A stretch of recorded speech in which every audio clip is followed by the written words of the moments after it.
Oh my goodness, man. Did you guys miss me? I haven't been live since Wednesday's Dynamite. I know I missed you guys. Only thing is, it's 12:30 Eastern time. I should be in bed, man. I don't want to be talking about pro wrestling, but an absolutely incredible main event tonight that will go down in AEW history between Swerve Strickland and Will Ospreay. Right now, two of the world's best professional wrestlers. And a main event that saw Swerve retain the championship and solidify his championship run. And it does absolutely nothing to harm Will Ospreay at all. The decision tonight in the main event may go down as the best creative decision that Tony Khan has done all year. And now we have a glimpse as to what the company's direction is going into All In Wembley Stadium in the United Kingdom. But it wasn't all great tonight.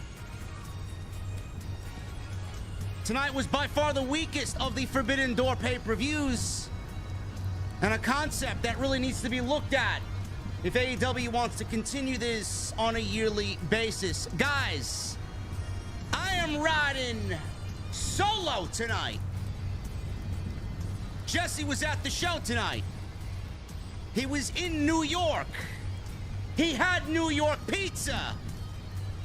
But man, oh man, is he a shitty drinker, man.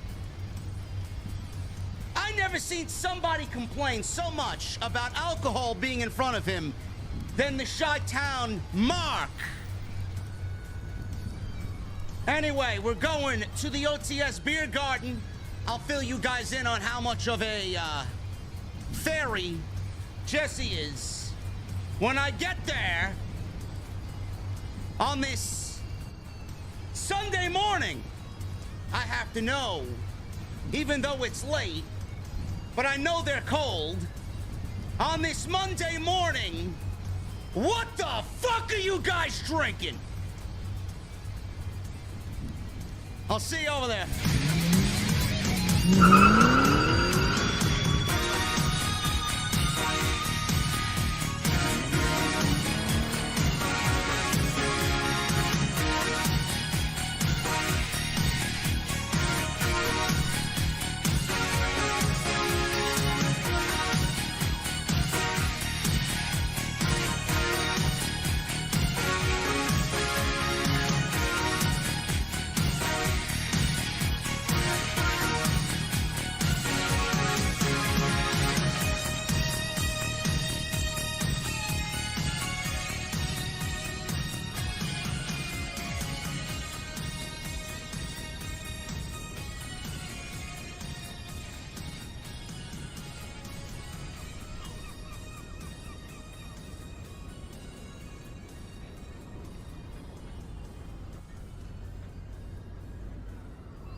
Why has Triple H been so successful? Why is Triple H running WWE better than Vince McMahon and Bruce Pritchard on Monday and Friday night? Long-term booking.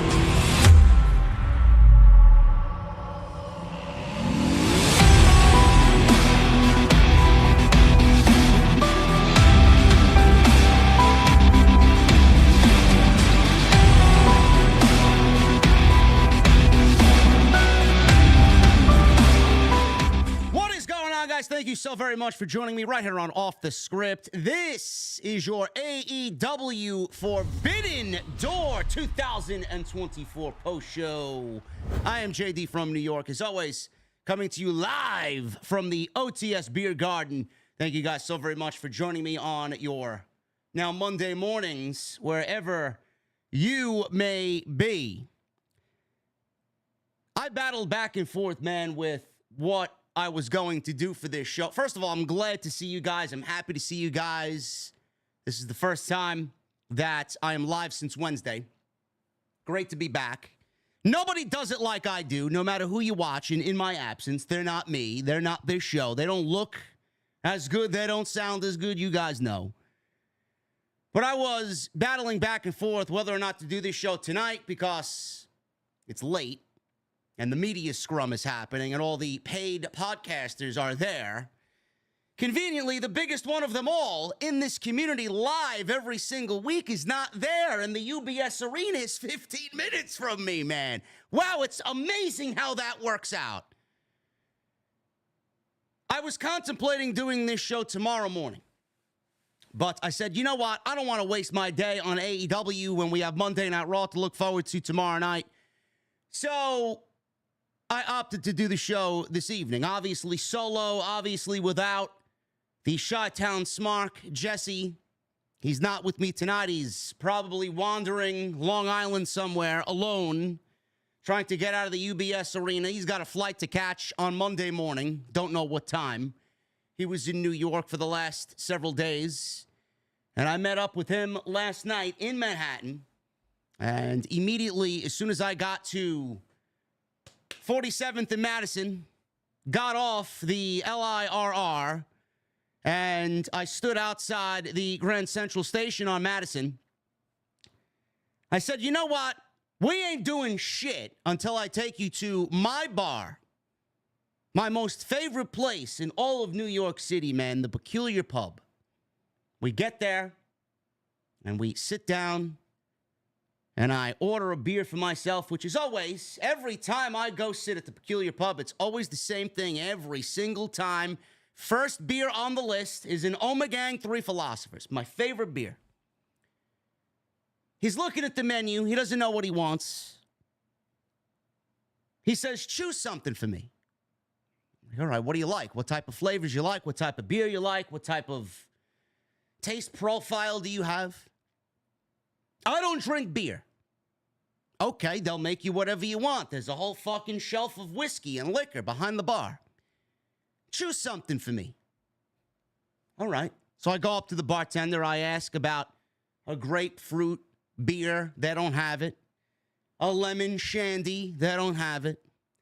So I end up ordering him a Saranac blueberry wheat. Not the greatest. I give it to him. He tastes it. Not bad. Not bad. I can drink this. Thank you. I'm like, all right, I know that tastes like shit. Here's what I'm drinking. He takes a sip of an actual beer, and he starts to choke on it. He starts to say, oh, this tastes like shit. I don't know how anybody can drink this. I'm like, well, listen, man, you got something fucking wrong with you, because I placed the beers side by side, and I told him, if I could look through your beer, you're not drinking beer. So he finishes that. I finish mine. I get him his second round, and I order him a Wells Banana Bread beer. Fantastic beer. If you never heard of it, look it up. It's fucking incredible. He drinks it. He's hesitant at first. He's taking the bottle, or the can. If this was a can, it usually comes in bottles. He's taking the can. He's like trembling as he's trying to drink it, sniffing it. And I'm looking at him. I'm like, bitch, will you take a fucking sip, please? Do you like bananas? Do you like banana bread? Do you like bananas in your oatmeal? I love bananas. I can have bananas every morning. Takes a sip. It's safe to go. I can drink this. Great. Fantastic. That was the night out with Jesse. Hesitant to drink beer. Then we go to the Dead Poet, which was my other bar of choice in Manhattan, 77th, 78th in Amsterdam. He orders himself a whiskey sour. Great. And then I tell him to get the signature drink, which is the Dead Poet. Don't ask me what's in it. There's 7 different alcohols. It's basically their version of a Long Island iced tea, but this one tastes like grape soda. And again, he nurses his drink. And I have to help him drink the rest of it until we leave the bar. And then it rained, and then I went home.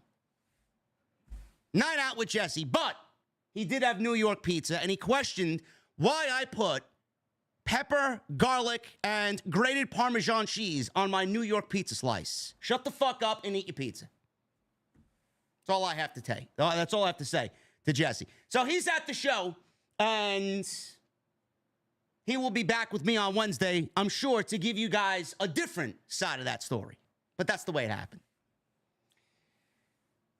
AEW Forbidden Door. Let's get down to what we need to talk about tonight. AEW Forbidden Door. I get the concept. We've been through this enough times where we know what to expect. This is AEW's version of the All-Star Game. I've said this year over year over year for as long as we've had this show take place. I've been to Forbidden Door. I went to the one in Chicago. I know what to expect. You know what to expect for these shows. The gimmick itself is getting a little tiresome. It was New Japan versus AEW. I'm not a real novice in New Japan Pro Wrestling. I don't really know a lot of what's going on over there. I did not know a lot of what was going on there before, but I knew of their biggest stars. Now, their biggest stars are in AEW because Tony Khan offered them money that there is no way a human being could possibly turn down the amount of money Tony Khan is offering people. Kazuchika Okada, Jay White, Will Ospreay. You take the amount of talent that those three men possess away from New Japan Pro Wrestling, there really isn't much of New Japan Pro Wrestling. There's still enough for a Forbidden Door pay-per-view. But is it going to have the same meaning? Is it going to have the same feeling? Is it going to have the same attraction? Is it going to have the same interest? No. No, it's not. This was by far the weakest of all of the AEW Forbidden Door shows. Now, I know I'm waiting for some geek on social media to mix up my words and think that I said that and I didn't like the show. I very much did like the show, but I'm not going to sit here and fucking paint you a beautiful picture because you expect me to. I'm going to color outside the fucking lines because that's what I want to do. AEW Forbidden Door was not a perfect show. This was very much an up and down show. Some matches had emotion. Some matches had story. Other matches had no emotion, no story. And we're just there because Tony Khan needed to fill his quota of 4 hours of pay-per-view. We could have done without 5 matches on this show. 5. There were 5 matches that were absolutely meaningless in every sense of the word. And then there were 5 other matches that made this a thumbs-up show based on the quality of work that we were given in those 5 matches. The concept needs to be reconsidered. The concept needs to be reimagined. I don't know why AEW is going to continue a Forbidden Door when year over year over year it's gotten progressively weaker. And tonight, AEW and New Japan announced AEW Wrestle Dynasty, or AEW and New Japan Wrestle Dynasty, which is basically the Forbidden Door of New Japan. Ring of Honor, AEW, CMLL, New Japan Pro Wrestling, Stardom, all taking place in one show, on one show, in one building. So what's the sense of Forbidden Door here in the United States if we're just going to run it back in January after Wrestle Kingdom? The whole concept needs to be reimagined. What was good on this show? Let's start with the main event. The one match with the most emotion, the one match with the biggest prize at the end. The AEW World Championship with Will Ospreay and Swerve Strickland.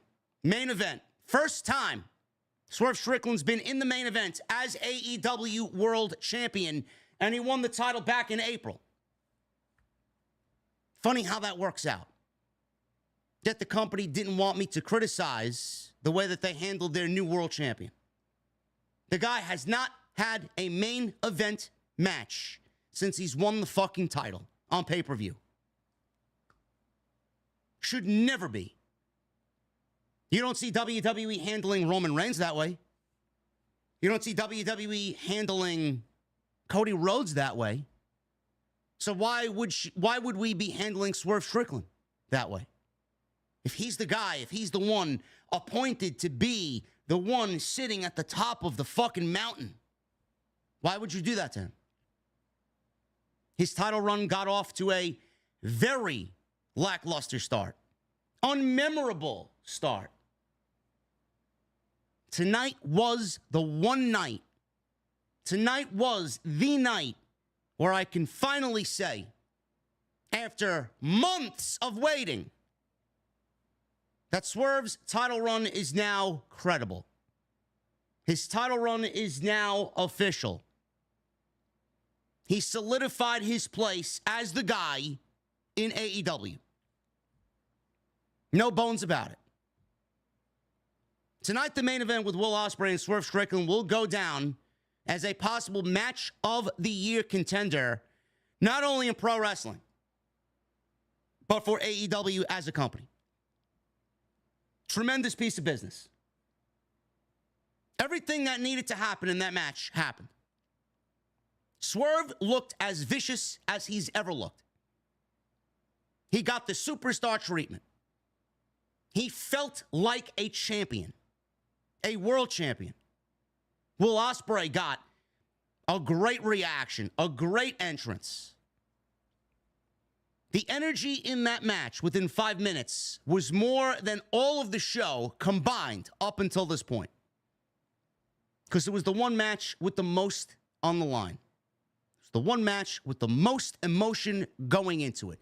And honestly, it had a little dash of unpredictability. It could have went either way. And by the end of it, Swerve won. I would say questionable, clean. Ospreay looked like a fucking savage, someone who did not want to quit, and Swerve looked like a vicious killer. Everything that Tony Khan, everything that AEW did for that match, it was fucking perfect. The outcome was perfect. That's the way it needed to be. Swerve wins. He solidifies his title run. He now walks in as champion to a 50,000 plus Wembley Stadium. And he defends the AEW World Championship in the main event. Will Ospreay, he looks like a fucking savage coming out of this match tonight. And he will walk into Wednesday's Dynamite defending the AEW International Championship against Daniel Garcia. I do not see Will Ospreay losing back-to-back matches. I don't. Swerve now walks in to Wembley Stadium as the world champion.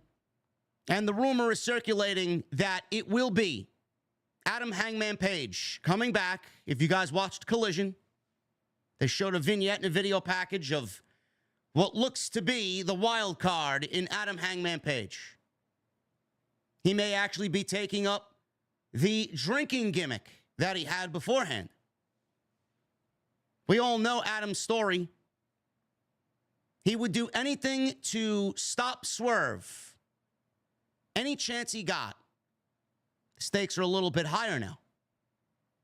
When he was feuding with Swerve Strickland, it started off as a grudge feud, and then it turned into a feud where he would stop Swerve at any chance he got from winning the World Championship. Now mixed with the Elite and Swerve having this animosity towards each other, these one-off comments where Swerve is basically defying the Elite, saying that what they did to Tony Khan was a bitch move, and kind of telling the Elite the way that they're running the ship is full of shit, sucks. I could see them absolutely bringing Adam Page back as the wild card in the tournament, in the Owen Cup tournament. Adam Page going to the finals, and Adam Page versus Swerve Strickland is your main event for AEW All In. It could very much end up that way. That's what everybody's predicting, which I have no problem with that, because at least we have a match main eventing the show with emotion and story. There's a long history of story there. And it ties into whatever they planted seeds for on television now between Swerve and the Elite, which I'm sure this will lead to Swerve being the team captain for Team AEW going into Blood and Guts. They did a lot of right. And I like where they're going now with Swerve going into their biggest show of the year. It could also end up being Bryan Danielson. Can't leave out Bryan Danielson from the main event of All In. This is his last full-time year. Toni might want to belt him. I'm not sure that Bryan would want that. But if Bryan is going to retire this year, then giving him the Wembley main event may be Tony Khan's way of saying thank you to Bryan Danielson before he transitions into being more of a backstage leader and less of an on-screen character. That is also a possibility as well. But tonight's main event was fucking tremendous. Absolutely incredible. The energy in the UBS arena was palpable, even from my couch. Loved it. Will Ospreay. I don't know what Will Ospreay does going into Wembley. A lot of people were like, well, this is a transitional run for Swerve Strickland. Thank God that wasn't the case, because I would have been fucking sitting here on a Monday morning going nuclear right out of the gate. There's no need for me to. They made the right decision. Will Ospreay suffers nothing from this loss. He can't remain undefeated forever. He could have taken a loss and been fine afterwards. And that's exactly the way it ended up.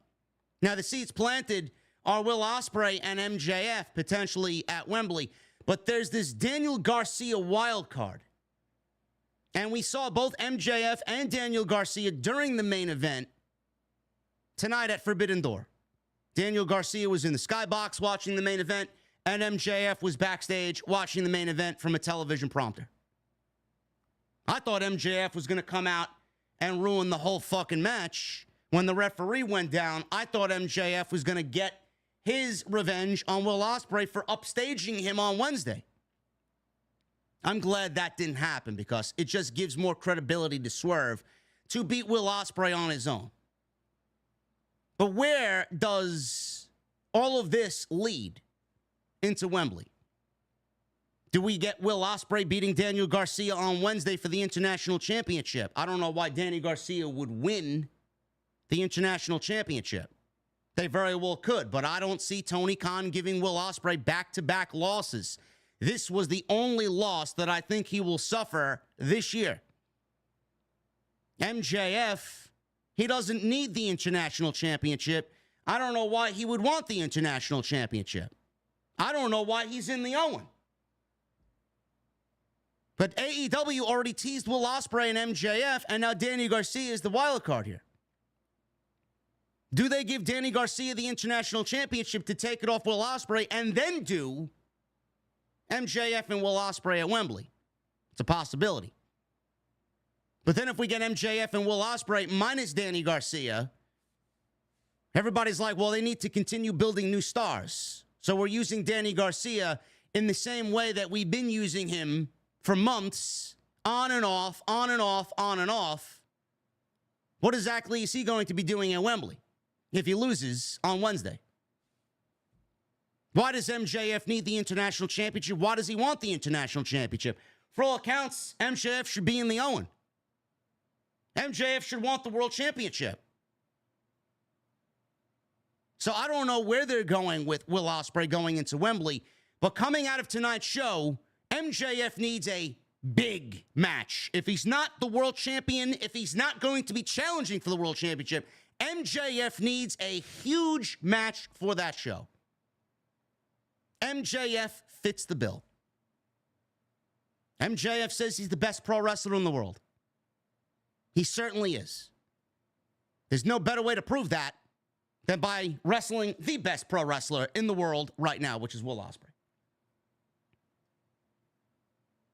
So AEW coming out of tonight has Swerve going into Wembley as the world champion, looking down the barrel of another match with Adam Page, who probably will end up being the wild card on Wednesday. That's tremendous story. AEW started off this story with Danny Garcia on Wednesday and planted seeds for Will Ospreay and MJF. I'm intrigued. Story. So right out of the gate, we got two matches that are going to have some solid story built around it. That's all I ask for. That's all I want. I want to sink my teeth into something.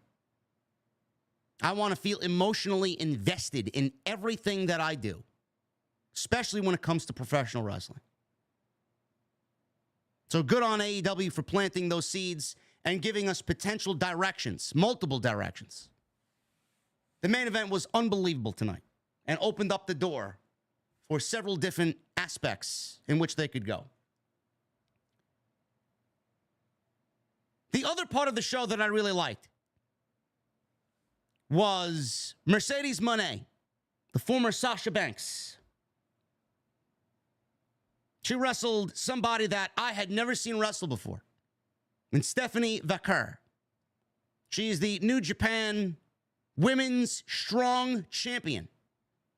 And that title was on the line as Mercedes put her AEW TBS Championship on the line. And I will say that whenever Stephanie Vaquer is done with CMLL, she's the CMLL Women's Champion. Whenever she is done with CMLL, whenever she is ready to make her mainstay on American television, I will be there waiting. Never watched one match. I heard how good she was. I've seen clips. I've seen clips of her and Mercedes. But when she is ready to make her mainstay on American television, I will be ready and waiting. She was incredible. She's got the look. She's got the in-ring ability, especially for a female where most of them don't know what the fuck they're doing. The intensity is just not there. She brings legitimately everything you want for a pro wrestler as a female to the ring, and she does it better than the fucking men.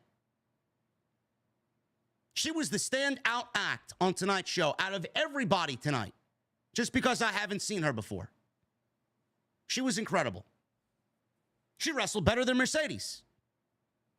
She led Mercedes to a great match. Mercedes was several steps behind. And I don't want to take anything away from Mercedes because I love Mercedes and I think she's great. But Mercedes was not on her A game tonight, and there was a clear discrepancy on who was who in that match tonight. Stephanie was here, and Mercedes was several steps below where Stephanie was. And in the end, Mercedes won both championships. She is the TBS champion, and now she is the New Japan Women's Strong Champion. A title that was made for her, specifically for her, before she got hurt. They had to give it to Willow because Mercedes broke her ankle. And now we're back where we started.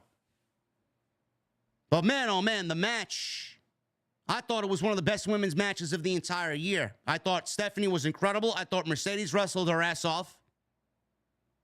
Crowd turned on Mercedes. I hope it's not because they're getting bored of Mercedes and her gimmick. Maybe it's just New York being New York. There were a bunch of fuck you Celtics chants and a bunch of fuck you Boston chants. It might have just been New York being New York. But they did turn on Mercedes, and they were very much in favor of Stephanie Vaquer. Great match. Predictable outcome, but great match. And yes, Stephanie, she is the Mexican version of Rhea Ripley. Or the CMLL version of Rhea Ripley. Incredible. I very much look forward to her being on television more. Unbelievable wrestler and performer. At the end of the match, we saw Britt Baker come back. Britt Baker came out. She is very much a welcome addition to the AEW women's division. Sorely missed is Britt Baker. She looked fucking incredible. The best Britt Baker has ever looked. She looked happy. She looked focused. She looked in probably the best shape I've ever seen her. She's ready. And AEW is giving you a glimpse as to where they're going into All In. Mercedes is a double champion now, and she's looking at potentially wrestling Britt Baker at All In. It's a big deal. Mercedes Moné versus Britt Baker, Will Ospreay versus MJF, and Swerve Strickland versus Adam Hangman Page. You're looking at 3 potential matches for All In. Sign me the fuck up already. It's pretty damn good, man, and quite the direction for AEW going into the biggest show of the year. She looked great. And come Wednesday, we need to hear from Britt where she's been, why she's back, why she's targeting Mercedes. That needs to be the best promo of her entire career. Because this is no joke. This is a match that people were anticipating when Mercedes got here.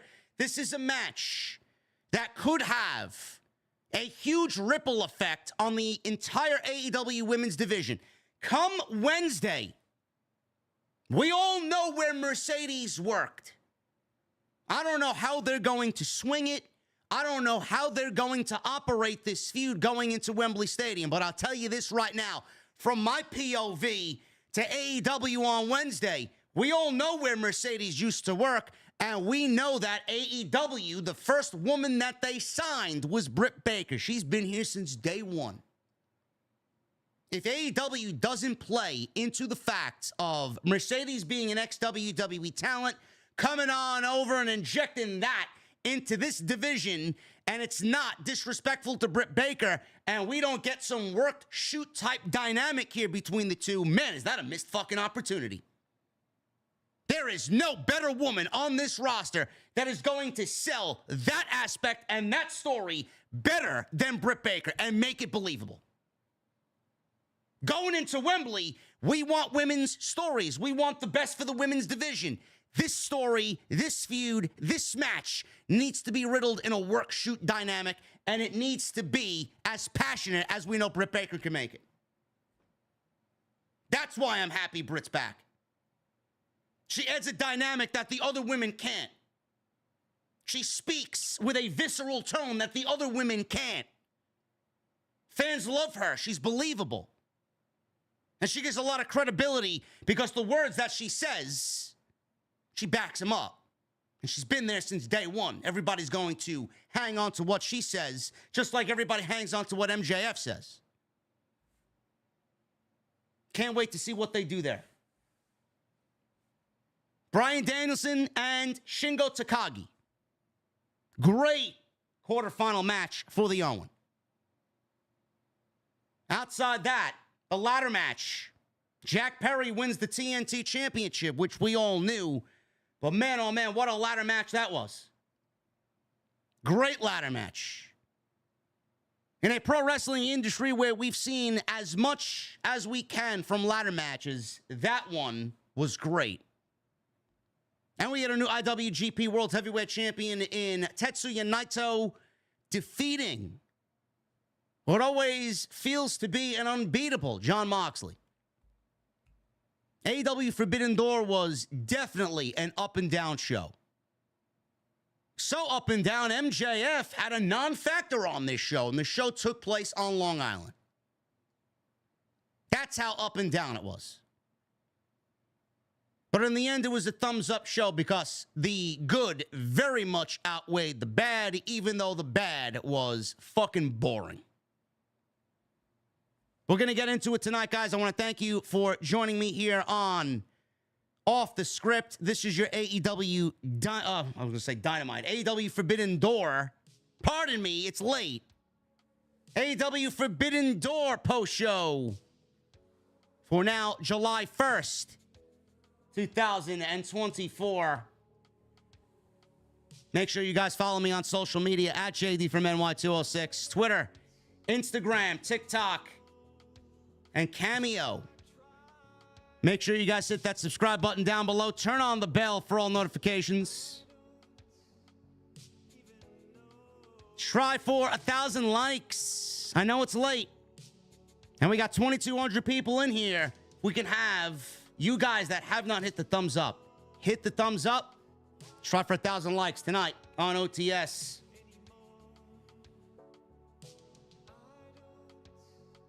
Super chats are open. Get them on in. We will hang out at the end of the show. As always, any questions, comments, and concerns, you guys can ask away. Let's start July off right. Go check out all the other content on the channel. There is plenty of it. You guys will get my thoughts on SmackDown and that tremendous Bloodline angle with Paul Heyman on Tuesday when I'm live with Solomonster on Tuesday Night Titans. So make sure you guys go check everything out that you need on the homepage. Brand new week of content starting tonight, actually, with Monday Night Raw. The go-home show for this weekend's Money in the Bank. Live from Toronto. I will be live on Saturday night after the show is over. Can't wait. Should be a tremendous show. And please make sure you guys hit that subscribe button down below. Turn on the bell for all notifications. Let's start off. I'm not going to go over move by move for the pre-show. I barely watched the pre-show. It was on as background noise for the most part. Kyle Fletcher beat Serpentico. Malachi Black and Brody King beat Kyle O'Reilly and Tomohiro Ishii, as well as Private Party and Roderick Strong and Gabe Kidd. This was a fatal four-way tag team match. Malachi and Brody won. Good to see them on the show in some way, shape, or form, and good to see them get a victory. Chris Statlander and Momo Watanabe against Tam Nakano and Willow Nightingale. Nakano and Nightingale win. And then Saraya versus Mariah May. This was an Owen Hart tournament qualifier, or I would say quarterfinal match. Mariah May pulls out the victory and gets her revenge on Saraya, who beat Mariah May just a couple of weeks back. And a lot of people question why Mariah May was losing to someone like Saraya, who's been an absolute non-factor on television. This is why. She was always going to get her win back in the Owen, where it meant more. And Mariah May is slated to probably win the tournament and go on to challenge Toni Storm for the AEW Women's Championship. So good on them for making that decision. And then the Lucha Brothers against Mystico. This was Rey Fenix, Pentagon, and Mystico versus Hiromu Takahashi, Titan, and Yota Tsuji. Great. Lucha Brothers and Mystico win. There were a lot of people watching the pre-show. YouTube, I was watching it on YouTube, actually, while I was setting the stream up. There was upwards towards 60,000 people watching the pre-show, so good on them. And they almost had a sellout tonight. I think there was just about 10,000 in the UBS Arena, and Tony Khan gloated that it is a $1 million gate. So good on them. Good on them. It was a very much up and down show, and they still pulled in a $1 million gate. So as long as they're pulling in $1 million gates, I don't really see Forbidden Door going anywhere. Let's get to the main show. We start things off with Long Island's own MJF. He went one-on-one with Hechicero. And a lot of people criticized this match before we even got to Forbidden Door because, let's be honest, Hechicero is nowhere near MJF's caliber, and MJF deserves to be in marquee matches. And this just felt like an afterthought. Honestly. He lives 15 minutes from the UBS Arena, I'm sure, right in plain view. He got dressed, he came to work, and he probably went home and watched the rest of the show on pay-per-view. The fuck does he need to be there for? MJF wrestled Hechicero, and I will be honest with you guys, I was looking forward to this match, to seeing what MJF would do against a relative unknown to the American audience. It was a fun match. Don't get me wrong. It's always great to see MJF in the ring. But MJF wrestling somebody that the crowd really doesn't have any emotional investment in, this came off flat, and this was as unimportant as anything else on the show. This is why I said coming out of this show, It's great that MJF is on the show. It's great that they opened the show on Long Island with MJF. But man, oh man, I pray to God that Tony Khan has some sort of solid plan for him going into Wembley. Because this shit ain't it. I don't really know what anybody expected, honestly.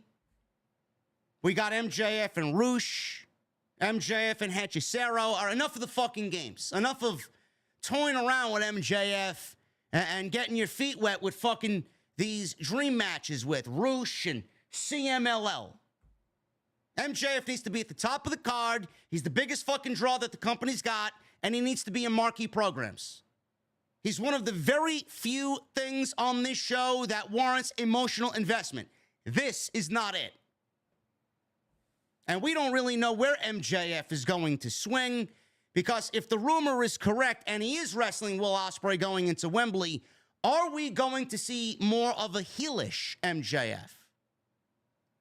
I prefer a heel MJF. Jesse and I have been stating that this MJF turning over a new leaf, coming out of the Adam Cole feud, coming out of the whole Devil program, this was always going to transition MJF into being that lone wolf character, that Stone Cold Steve Austin fucking shattering the glass type character. That's exactly what his storyline arc was going to be. Is he going to be able to keep that up going into Wembley, where he will undoubtedly be a heel? There's no way he's walking into that match as a fucking babyface. Does he heel it up? Do they continue on this path with MJF? I don't know. How many of you guys enjoy babyface MJF? Does it feel any different than when we were getting MJF going into World's End? He's not doing the cheesy gimmicks. He's not doing the kangaroo kick. He's very much still himself. But is MJF going to be a heel over a babyface? Now, if you look at the top of the card for AEW, there's a lot of babyfaces right now at the top of the card. A lot of babyfaces. Swerve Strickland's a babyface. Will Ospreay's a babyface. When Kenny Omega comes back, he's going to be undoubtedly a babyface. MJF is a babyface. We're getting Adam Page back. He's going to be slotted in as a heel. Does that open the door for MJF being a heel as well?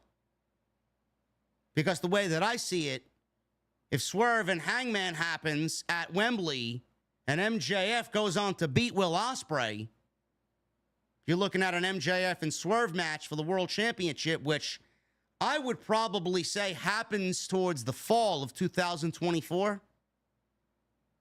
And if it happens around October, where we get into Wrestle Dream that's taking place in Washington, MJF also will not walk into that show either as being a babyface.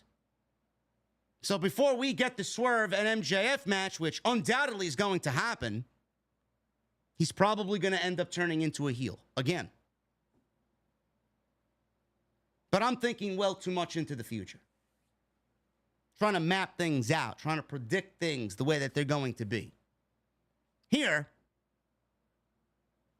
I didn't really give two shits about this. It's a fine match, but the show started off very weak. So we'll pick it up towards the end. I'm not going to go over every move for move. I'm not going to go over the entire match. MJF did his little MJF-isms, going for the fake handshake, kick below the belt, tried to rake the eyes. Hechicero, he tried to shrug all this off. Hechicero did a drop down. MJF shredded, then poked Hechicero in the eyes. Hechicero then hid behind the referee and threw MJF to the floor by his trunks. So we'll pick it up. Hechicero is in the ring, plot an armbar to MJF. He blocked a heat seeker from Max and then slingshot himself onto MJF for a 2 count, which looked very good. Hechicero stayed on offense, scored another 2 count. So Hechicero landed a running knee in the corner and then mocked MJF by doing his own strut. So MJF does his spot where he does the Fargo strut. Hechicero mocked MJF by doing his own version of the Hechicero strut. MJF backdrop out of Hechicero's next offensive move. They both got up. He landed a quick pile driver. Again, slow to get up.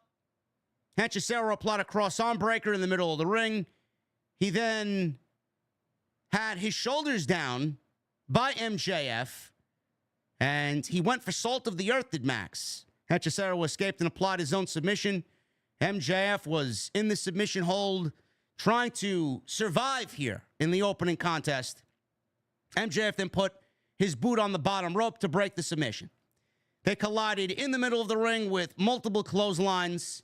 MJF bit Hechicero in the head in the corner and then hit a Panama Sunrise. Is that a glimpse into the future? I don't know. Panama Sunrise followed by a Brain Buster. And the Brain Buster was enough to finish off Hechicero. 1, 2, 3, 10 minutes. And MJF wins in the opening match on Forbidden Door on Long Island. Solid match. It felt like an opening match, but it also felt like something that could take place on a Dynamite or worse, a Collision. It did not feel like a pay-per-view match. And if you're asking, well, why is MJF wrestling this masked nobody that nobody here in America knows? It's a good question. You have every right to feel that way. This is so beneath MJF, it's fucking laughable. And take nothing away from Hechicero. I like the gimmick. I like the act. I like the gimmick. He looks fierce. Don't get me wrong. But do I know him? Do I have any emotional investment in Hechicero outside this show? No. Was there a story about this match and why it took place? No. This was basically Tony Khan getting his fucking you-know-what hard and put MJF in the ring with one of CMLL's top guys. That's all it was. Just put a smile on Tony Khan's face. Everybody else, no thank you. We want better for MJF. He got the win, though. Can't complain. The Young Bucks. Matthew and Nicholas Jackson. And Kazuchika Okada. Trios match here against the Acclaimed, Max Caster and Anthony Bowens, and Hiroshi Tanahashi, the Scissor Ace tonight. Bucks came out first, then Okada, then Tanahashi, and then Max Caster with Anthony Bowens came out, and he finally was allowed to rap. The Acclaimed got a lot of rap in. So he says he was going to kill the Bucks like they did Okada's career. He then broke whatever bitch quota AEW had. There was a lot of bitch thrown around in Max's rap. Called him a bitch a handful of times. Billy Gunn, he was out there. Actually, no, he was not out there. He did not come out to the ring with the Acclaimed and Tanahashi. So, the match starts, and we get into it, and honestly, by the end of this, it was just a match to me. It was fun for what it was, but it didn't offer anything more than it being just a six-man tag team match. The Acclaimed are the number one contenders for the AEW Tag Team Championships. It was smart for AEW not to do the tag team title match with the Young Bucks on this show, because AEW Dynamite is going to need a main event between now and Blood and Guts. And they need to build slowly to build a team for AEW that will be on Blood and Guts, which I'm assuming will be led by Swerve. And the Acclaimed will be a part of that because there's no other team right now feuding with the Young Bucks. So it was wise, if you guys are thinking, well, why didn't they do the Tag Team Championship match? It's because they need to slow build to Blood and Guts. If they gave away the tag team match now, what else would they do on week-to-week television leading into Tennessee and Blood and Guts?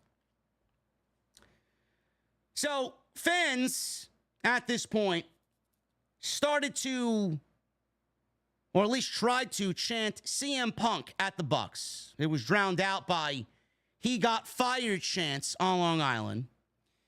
Caster was on the defensive here from the Elite. He finally broke free. He tagged in Bowens. He ran wild. Famous are on Nicholas. Bowens popped Okada with a big right hand. Matthew tried to mock a Stinger splash. But he ate a thrust kick by Anthony Bowens, who then hit a spinning fireman's carry for a 2 count. So we got a bunch of reversals here by the Acclaimed and the Bucks. Everybody was down. We got a quadruple down between both teams. This left Tanahashi and Okada finally to go one-on-one in the ring here at Forbidden Door. And this is Forbidden Door, right? Okada's now AEW. He's the Continental Champion. Hiroshi Tanahashi's the president of New Japan Pro Wrestling. Okada was the former face of New Japan. This felt like Forbidden Door, and the crowd really responded well to this. Tanahashi hit a somersault senton out of the corner, followed by a dragon screw into a Texas cloverleaf. Nicholas broke it up with a high kick. Caster flew in with a sling blade. Bowens countered a Rainmaker into the Arrival, and Max Caster hit the mic drop. Tanahashi went for high fly flow, which is his finish, and the Bucks cut him off. The Acclaimed made the save. Tanahashi still went for his finish, but Okada got the knees up. Bucks pumped their shoes, took out Bowens and Caster before delivering a super kick party onto Hiroshi Tanahashi. We got dives onto the Acclaimed outside, and that left Okada to hit a body slam and a sloppy-looking top rope elbow drop on Tanahashi. He does the Rainmaker pose, faked it out, flipped off the crowd. Tanahashi countered this into a small package, and he followed with some dragon screws to both Young Bucks, but then ran into an Okada super kick. Rainmaker connected immediately, and nobody kicks out of the Rainmaker. Okada got the 1-2-3 as he pins Hiroshi Tanahashi. Okada wanted another Rainmaker after the match was over, but Billy Gunn sprinted out to the ring to make the save. Now, I will say this. I hope this does not lead to Billy Gunn being included on the team for Blood and Guts. We don't need Blood and Guts to have Billy Gunn included. No, thank you. That would be a colossal fail. Okada pinning Tanahashi was the right move. I'm not surprised the Elite won at all, because the Elite just lost a eliminator match to the Acclaimed not too long ago, and the Acclaimed are the number one contenders for the Tag Team Championship, so the right creative here was the Young Bucks and the Elite getting the victory over the Acclaimed and Tanahashi. I like that Okada pinned Tanahashi, because you don't want to pin the Acclaimed and make them look weak going into the tag team title match with the Young Bucks. You want to keep them looking strong, even though their team lost. It always made sense for Okada to be the one to pin Tanahashi. But outside that, I don't care about this match. So right out of the gate on Forbidden Door night, you got the opening match that's got zero emotion. No reason why it's happening. It's just there. This six-man tag team match felt like a Collision six-man trios match on pay-per-view. No emotion. Just there. Fun, but no emotion. The story is the Acclaimed and the Young Bucks now for the tag team titles. That's what I care about. That's where I care about the direction going. Not Tanahashi, not Billy Gunn. Don't care. The only reason why this match happened was because Tony Khan needed to get Hiroshi Tanahashi on the show. It's the only reason why this happened. The Elite wins, and I'm not surprised. Bryan Danielson. He is the odds-on favorite right now to win the Owen Hart Cup and go to Wembley to challenge for the AEW World Heavyweight Championship. He's got quite the task here tonight. Quarterfinal match. He goes one-on-one with Shingo Takagi. Third match in, and this is the first match tonight that actually had some sort of real emotion going into it.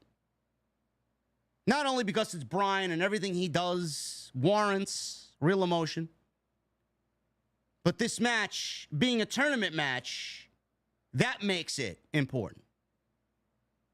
The tournament to crown a number one contender for the AEW World Championship, by default, that is important. I like the fact that the Owen starts at Forbidden Door. I like the fact that a New Japan heavy hitter, a world champion, a former world champion, throws his name into the hat and wrestles at Forbidden Door against a AEW talent. And I like the way that Tony Khan works the Forbidden Door pay-per-view to include the Owen. I think it's great. And this, up until this point, was the first match that I was truly invested in, again, because it's Bryan and because of what's on the line in the tournament. Great match. Crowd was really into it. Bryan Danielson, don't know why we always go to Bryan's neck. I cringe every time we go to Bryan's neck. And Bryan did a masterful job of selling his neck on multiple occasions in this match to give you the idea that his tournament run is going to be tough. Because he will be in the final. Now, Wednesday, he's wrestling, or the winner of this match, I should say. Spoiler, Bryan won. The winner of this match wrestles Pac in the semifinals. That's going to be something. So no matter how damaged Bryan was going into Wednesday, it's going to be very interesting to see how he continues to sell that injury going into Wednesday's match with Pac. Great match. Very evenly to open the match. Danielson applied a Romero special. Shingo escaped. Both men traded shoulder blocks. McGuinness was on commentary. He really laid into Bryan Danielson for not ever holding a title in AEW in all 3 years he's been there. Now, the rumor is, if Bryan doesn't go to the finals and wrestle Swerve, the rumor is that Bryan, if Swerve and Hangman is your main event for Wembley, that Bryan would wrestle Nigel. I believe Nigel is cleared.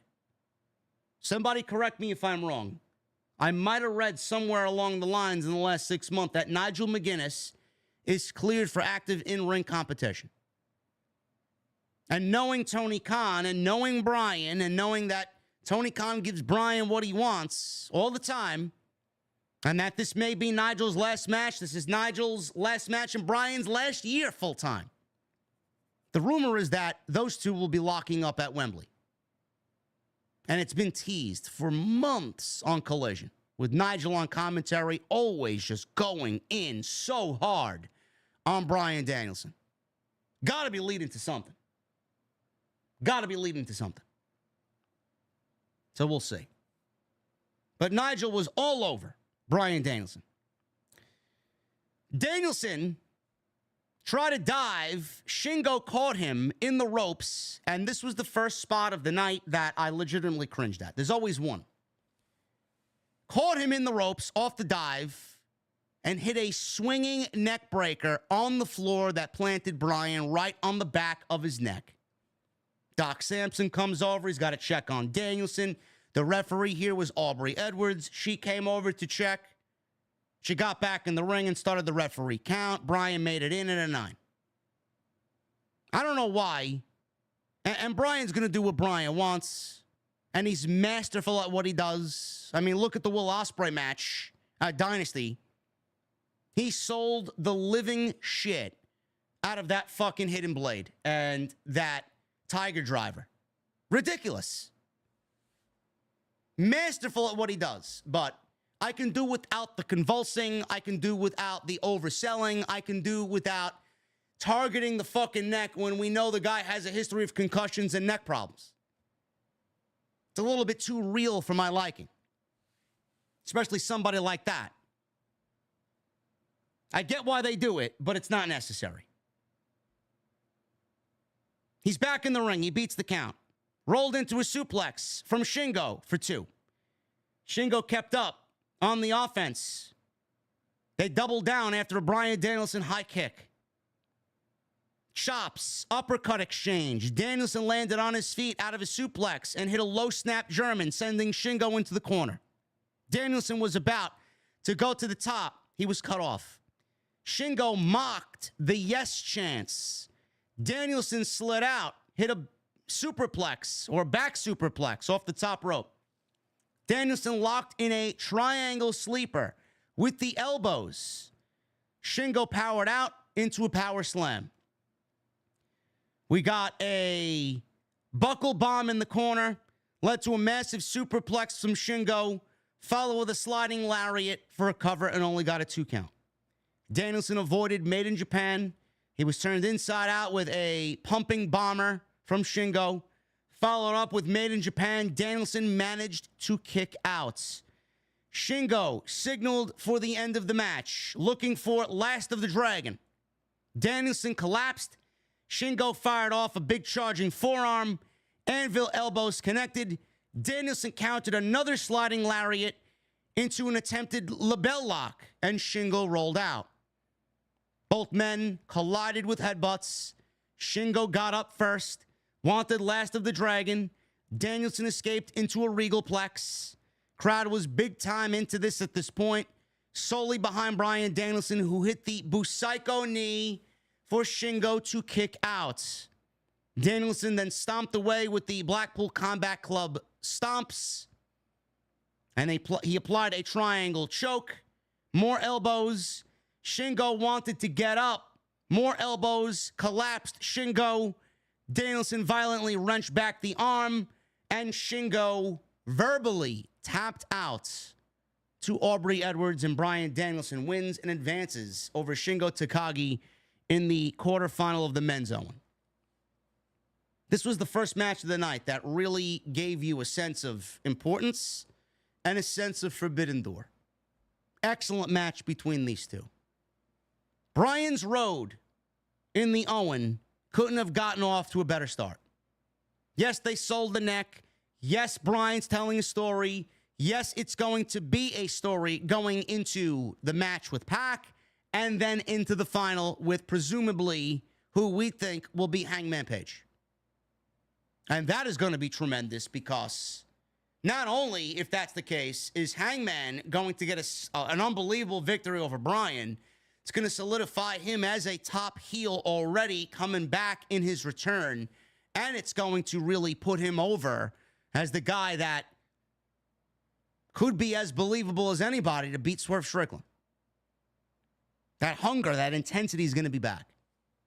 But Bryan is merely telling a story here with his neck injury, which is dating back to his match with Will Ospreay at Dynasty. So we got some sense of consistency here, some sense of continuity here going into the end of the Owen. And again, what Bryan's doing at Wembley, nobody knows. The rumor is Nigel McGuinness versus Bryan Danielson. It could very well end up being Bryan in the main event against Swerve Strickland. I would not be shocked if Bryan wins the Owen and Bryan gets the World Championship match against Swerve. So we'll see what happens. Excellent match between these two guys, though. Nigel could very well cost Bryan Danielson out of Wembley. He could do something in that final match. We don't know. Why? Hopefully we get an explanation. Timeless Toni Storm. She's out there with Mariah May and Luther. She went one-on-one with Mina Shirakawa, who Mariah May was also out there for. She was both out there for Mina and Toni. This was for the AEW Women's Championship.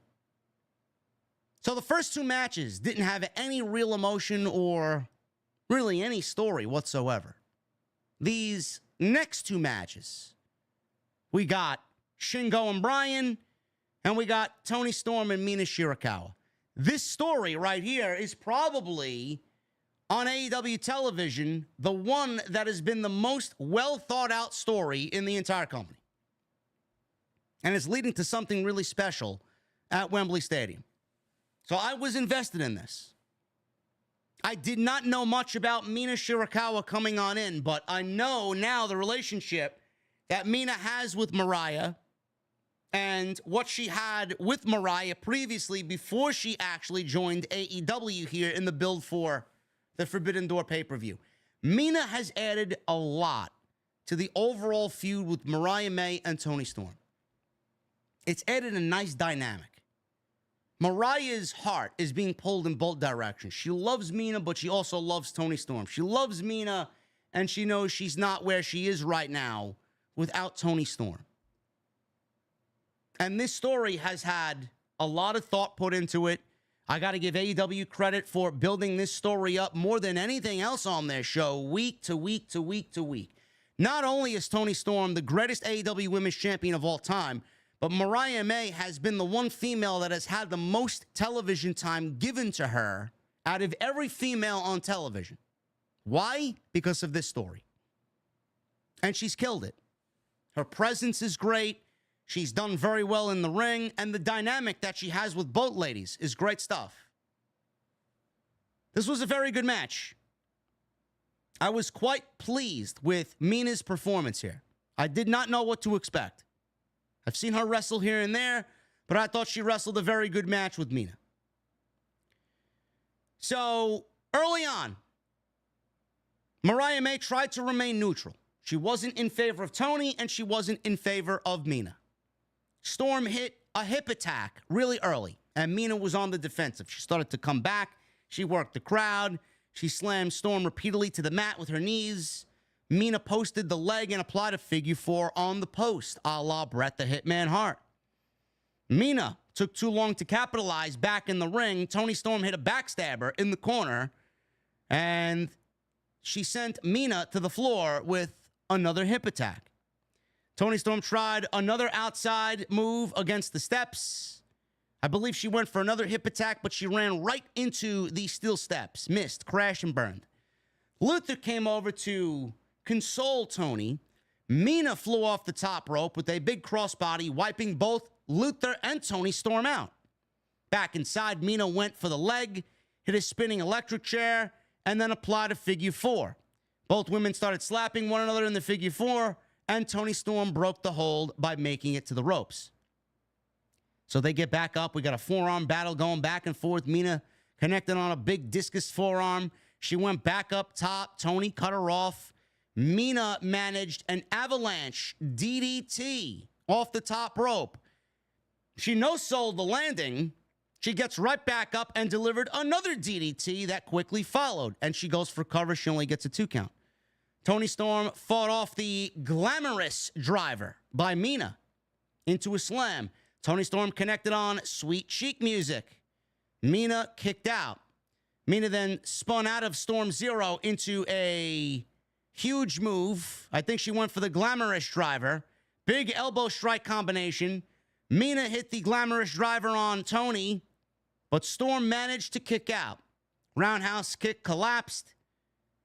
And Mina went for another glamorous driver, but Toni Storm escaped with multiple headbutts. She then hit a snap German suplex, followed by a Storm Zero quickly, and that spiked Mina enough for the 1-2-3, and Toni Storm gets the victory and retains the AEW Women's Championship. Very good match. Crowd was into it. Crowd was a little quiet to start, but the crowd bought into it big time at the end. And they really popped for the end because post-match, Mariah May went to go check on Toni. She looked back at Mina. May walked over with Toni Storm as Mina got back to her feet. Mina wanted a handshake. Toni actually accepted the handshake. Mariah May suggested they hug, and they both reluctantly hugged. And then Mariah May got all three of them to give us a triple kiss. And Nigel McGuinness stood up on commentary, fake crying and clapping over Mina, Mariah, and Toni sharing a kiss in the middle of the ring. Crowd popped. Crowd popped. Very good stuff. Mariah May is going to go on to win the Owen Hart Cup for the women, and she's going to go on to challenge Toni Storm for the AEW Women's Championship. It will be then where Mariah and Toni's partnership, their friendship, their bond will be tested. Does Mariah win? What happens to Toni? So looking at All In, just based on what we were given coming out of tonight's show, Mariah May, potentially, Mariah May versus Toni Storm for the AEW Women's Championship, Britt Baker versus Mercedes Moné for the AEW TBS Championship. Swerve Strickland versus Adam Page, if he is the wild card and goes to the final to beat Bryan Danielson for the AEW World Title. And MJF versus Will Ospreay. It also could be MJF versus Will Ospreay versus Danny Garcia. Could be. Don't know why Danny Garcia is included if he's not going to be involved in this situation. Solid top 4 matches there, if that's what you're looking at for All In. This was a very good match. I enjoyed this, and I thought Mina wrestled very well here for AEW. Orange Cassidy. He went one-on-one with Zack Sabre Jr. This went nearly 20 minutes. If I told you guys I love this, I'd be lying through the fucking skin of my teeth. So we go from the top 2 matches that started the show. We go from MJF and Hechicero, the Elite versus the Acclaimed and Hiroshi Tanahashi. No emotion. 2 matches that didn't really feel all that important. 2 matches that very well could have been on a Dynamite or Collision instead of being on pay-per-view. Then we get into Bryan and Shingo, Toni and Mina, and we're back on track. And now we're back in the I don't give a shit department. Zack Sabre Jr. versus Orange Cassidy. AEW Forbidden Door. I have raved about Orange Cassidy being a very good professional wrestler. But I know there are a lot of people out there that don't like his gimmick, that don't like him for whatever reason. And I get that people may be burned out from Orange Cassidy. You may feel burnt out from Orange Cassidy. I get it. Tony Khan loves him some OC. On most weeks, Orange Cassidy's theme is the first thing you hear starting AEW television. There is some serious Orange Cassidy burnout.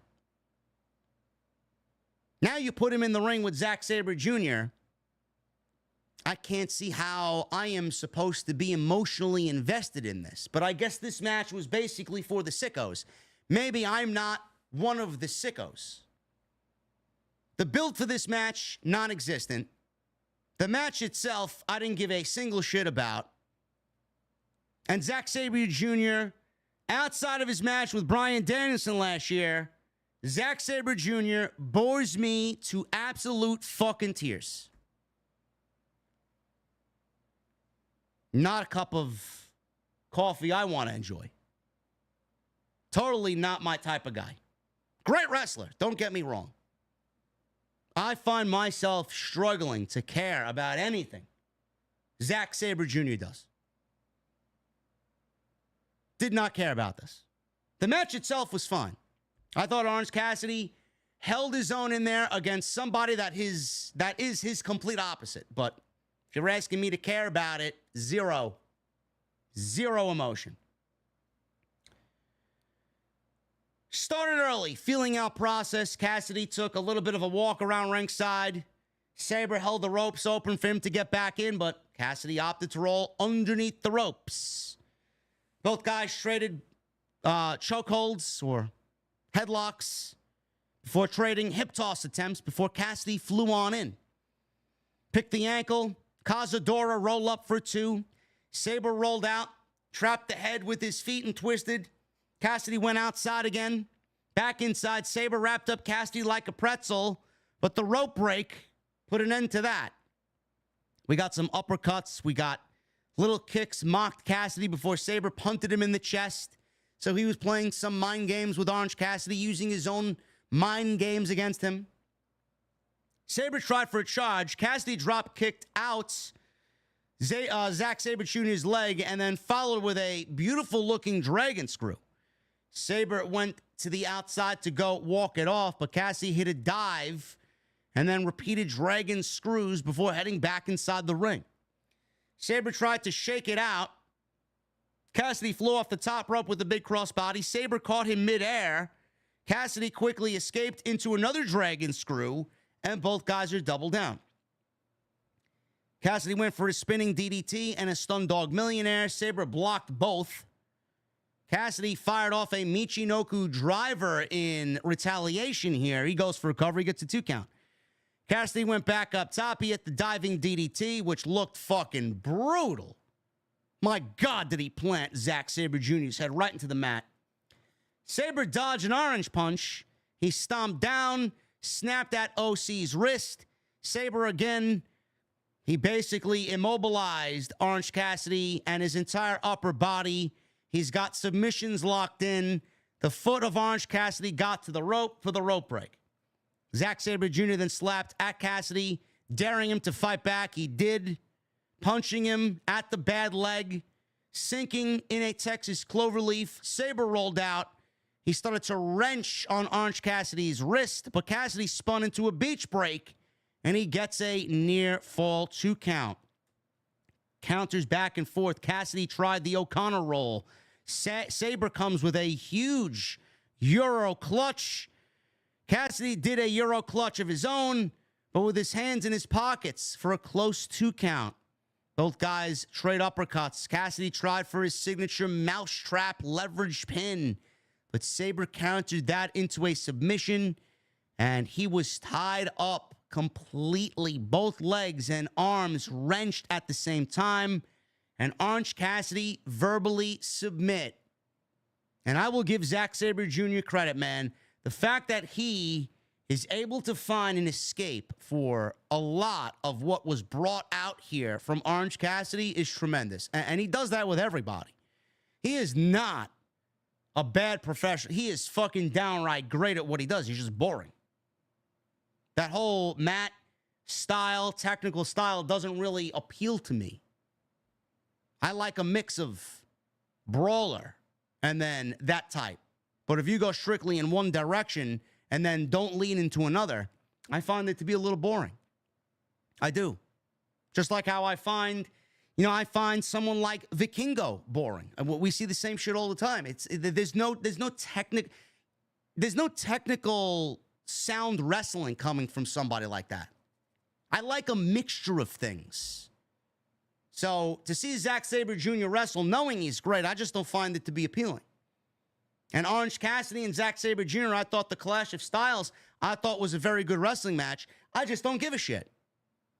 So we went from the first 2 matches on this show not having any emotion to the next 2 matches having emotion and right back to a match that has absolutely zero fucking story. Why would anybody care about it?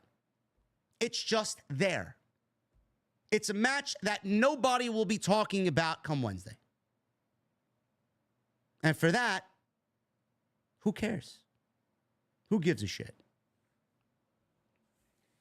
Speaking of who gives a shit, Samoa Joe, Hook, and Katsuyori Shibata, Chris Jericho, Big Bill, and Jeff Cobb, the Learning Tree.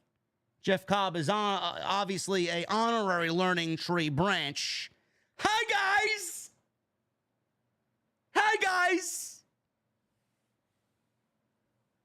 Don't know why this was on the show. Don't know why this couldn't be included on Dynamite the week before, or Dynamite this coming Wednesday, or Collision on Saturday. No, we need to get Jericho on the fucking show for whatever reason. This match had no business being on the fucking show. Now, I didn't know what the fuck they were doing on Wednesday.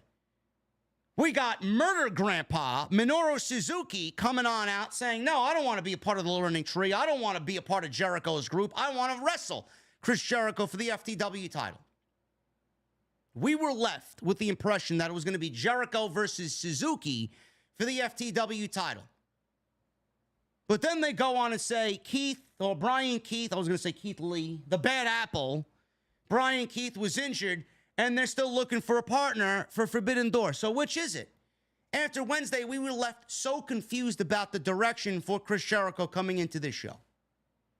Then it was announced later this week, or earlier this week, I should say, after Wednesday, that Jeff Cobb was going to be the honorary branch for Chris Jericho here against Hook, Samoa Joe, and Katsuyori Shibata.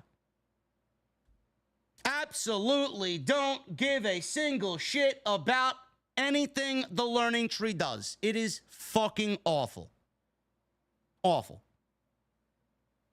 The best part of this match was Long Island told Jericho, please retire, please retire. Which at that point, he took the microphone and addressed the crowd and said the crowd didn't actually want him to retire because he's from Long Island and he's a hometown hero. I will say this. I quite enjoy Hook and Samoa Joe as a tag team. Whether they are a tag team or if they do this trio with Shibata. I like the trio and I like the team of Hook and Samoa Joe. I think Hook looks so much better alongside Samoa Joe than he ever looked wrestling Chris Jericho, a part of this learning tree gimmick, in this learning tree storyline. I would be okay if Hook and Samoa Joe ended up as a solid tag team going after the tag team championship. Adding Shibata, potentially going after the trios championship. I could see the patriarchy beating Bullet Club Gold for the trios championships, and I could see Samoa Joe, Hook, and Katsuyori Shibata going after the patriarchy. I think that would be some good television. Samoa Joe and Christian going back and forth. Christian Cage trying to fuck with Samoa Joe. I'd pay to see that. I think that's great. This was fine for what it was. This is not a pay-per-view match. This is more of a Rampage match, a Dynamite match, a Collision match. This should have been on television and not on a pay-per-view. But I will say this, outside of my praise for Joe and Hook, Jeff Cobb is sorely underrated. Jeff Cobb is great. I would have taken Jeff Cobb defending the New Japan Pro Wrestling TV Championship against Samoa Joe on this show. Why didn't we do that? I would have much rather see Jeff Cobb versus Samoa Joe on the show.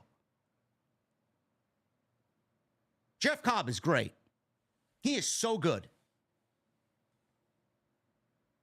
Match itself was as unimportant as anything you could possibly think of. Hook at a T-bone on Cobb. This left Jericho there to hit a code breaker on Hook for a 2. Jericho waved to the crowd. This allowed Hook to sink in Red Rum. Shibata choked out Big Bill. Joe trapped Cobb in a coquina clutch. Jericho got out of the submission, but ran right into a Judas effect by Hook. So hopefully this is done. Hook nailed Jericho with his own finishing move. 1, 2, 3. Hook pins Chris Jericho. He doesn't get back the FTW Championship, but Hook pins Jericho here at Forbidden Door. Great. AEW TNT Championship ladder match. Jack Perry, Konosuke Takeshita, Mark Briscoe, Dante Martin, Leo Rush, and El Phantasmo. 6-man ladder match for the AEW TNT Championship. This was fucking great. At this point, we go from the first 2 matches. If you're following along, the first 2 matches, no emotion. Then we get to Bryan and Shingo, Toni and Mina, emotion. Then we get the fucking Orange Cassidy and Zack Sabre Jr. match. No real story, no real reason, unimportant. We go to the learning tree against fucking Hook, Samoa Joe, and Katsuyori Shibata. No meaning, no importance, no emotion. And then we get this. At this point in the show, I am legitimately bored. I'm saying to myself, I don't want to be here right now. I don't. This ladder match needed to be the injection of life into the show that the show sorely needed. And that's exactly what this was. This match needed to be a banger. And this match was a banger. Great ladder match. In an industry where we see so many ladder matches, or have at least seen so many ladder matches, and everything you've seen has been done to death. It's just high-risk, death-defying shit. And at this point, I don't give a shit who they had in it. I don't give a shit what type of car crash it was. We needed some sort of fucking excitement here. And that's exactly what this match did. It's exactly what this match provided. Now, coming on in, the outcome here was pretty fucking predictable. The Elite, several weeks ago, were about to just give Jack Perry the TNT Championship. Now, the TNT Championship was vacated because Adam Copeland thought he was 30 years younger and decided to jump off the top of a steel cage and break his fucking leg against Malachi Black at Double or Nothing. So he had to vacate the title. He's going to be out all year. He's going to miss Wembley. And he's going to be back in 2025. Title was vacated. The Young Bucks wanted to hand Jack Perry the championship and make the group more powerful by them holding most of the singles titles in AEW. So it was pretty obvious where this was going. They just couldn't give Jack Perry the championship, and they wanted him to at least earn it. And that's exactly what they did. They had Jack Perry earn it, and he is the new TNT champion. This was fucking chaos. Exactly what we needed. Lots of ladders, lots of tables, lots of carnage. So, right out of the gate, we got Phantasmo, Briscoe, Martin, Rush. They get to ladders. Jack Perry and Takeshita said, fuck no, you ain't going nowhere. Lio Rush showed off his speed, wiped everybody out one at a time. Lio Rush is fantastic. I am very happy that Lio Rush is back on AEW television. I think he's got a lot of promise. He's explosive in a very good way. And I hope that AEW utilizes him in a much different way than when he first came in. And I hope he could stay healthy. Because he is a very special talent. He is much, smaller than a lot of guys that you would see on AEW television. Small is an understatement for Lio Rush. But that does not mean he's not explosive, man. He is fucking great. So I'm glad to see him back. So Lio Rush took everybody out. He was alone in the ring. He was already ready to climb the ladder and retrieve the TNT title. El Phantasmo cut him off. Hit a spinning reverse fireman's carry through a ladder. The ladders in this match were overly gimmicked. If there was one major takeaway from this match, it was the overly gimmicked ladders. I don't know what the fuck they were made of. They looked like they were wrapped in aluminum foil. I couldn't tell the fucking difference between me lining my baking sheet with aluminum foil or these fucking ladders. That's how deplorable they looked. Now, I get it. Roster safety is first and foremost, but there's got to be better ways to go around it. These ladders looked so gimmicked. It looked so fucking cringe and cheesy. You might not have noticed it if you were actually there in the arena, but watching it at home, the ladders looked fucking terrible. So El Phantasmo cut him off with a spinning reverse fireman's carry through a ladder. Takeshita brought Martin into the middle of the ring and planted him with a brainbuster on the edge of the ladder. I don't know why we're targeting people's necks. I don't. That could have gone wrong so many different ways. And Dante Martin being in a ladder match is already risky enough after what happened to him the last time he was in a ladder match. Neck with a brainbuster on the side of a ladder, but it's gimmicked. Doesn't mean it doesn't suck. Then he threw the ladder at Lio Rush. Briscoe set up Takeshita on a table against the barricade. And ladder on top of that. He sets a steel chair up in the middle of the ring and channels his inner Sabu from ECW and jumps off the steel chair onto the fucking rope, onto the ladder. He goes through the table, through the ladder, and the ladder goes and collapses on top of Konosuke Takeshita. Fans are chanting, holy shit, holy shit. Jack Perry's looking at this carnage. He goes inside and begins to climb up. Lio Rush tried cutting him off. He was taken out with a ladder by Jack Perry. Jack Perry set up a ladder bridge in the ring and started to climb. El Phantasmo walked the bridge, cut Jack Perry off. Phantasmo gave Perry a twist of the nipples. and shoved him to the mat. Dante Martin comes up. He's fighting El Phantasmo on the ladder. Jack Perry knocked them both to the mat off the ladder. Martin grabbed his ankle as he comes down hard off the ladder. Same ankle he shattered last year in the ladder match with the tag team titles being on the line in Ring of Honor.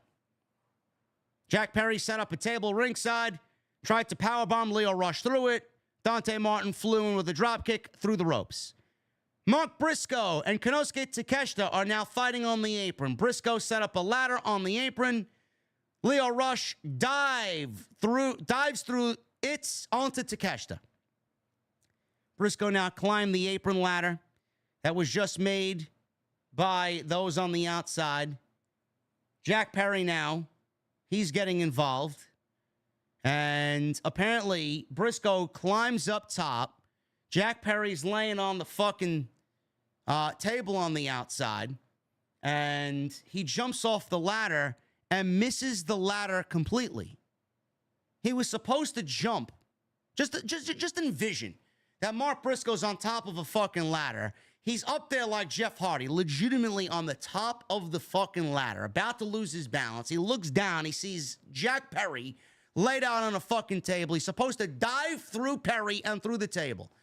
He comes up short, and again, another AEW wrestler in this spot, second-guessing himself midair because he was supposed to go through the table and supposed to go through Jack Perry. He missed Jack Perry. He came and landed with his arms missing the entire fucking spot. Table didn't break. Jack Perry falls off the table. Fans still chanted holy shit just because of Mark Briscoe flying off a fucking huge ladder to the outside, diving onto Jack Perry, but Mark Briscoe probably second-guessed himself and said, fuck this shit, I'm bailing midair. It's exactly what it looked like to me. The whole spot got fucked up because I know for a fact Mark Briscoe said, fuck this shit, I'm bailing last second. So,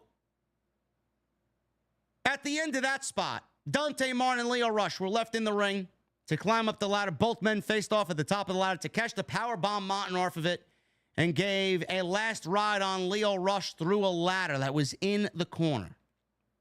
Takeshita went to climb. El Phantasmo flew in with a springboard onto the ladder. Takeshita pulled him off into a knee lift. El Phantasmo fired off a thrust kick, climbed the ladder, wanted his finish. Takeshita countered into a Blue Thunder bomb off the apron through tables on the outside. Probably one of the best spots of the night. Fans chanted, holy shit, holy shit. Takeshita went to climb. Surprisingly, Takeshita got up and went back into the ring to climb the ladder. Briscoe cut him off with a J-Driller onto a set-up corner ladder. Briscoe started to climb. Perry was there with a ladder shot. He takes the tip of the ladder, jams it into Briscoe's ribs. Briscoe falls from the ladder. Perry nails Briscoe in the face with the ladder, then picks up a steel chair and repeated shots to the back on Mark Briscoe. Perry then climbs the ladder. He sells it and slow burns it. He grabs the TNT title, hooks it off the hook, or unhooks it rather off the hook, and Jack Perry wins the AEW TNT Championship. Now the Elite have the tag team titles.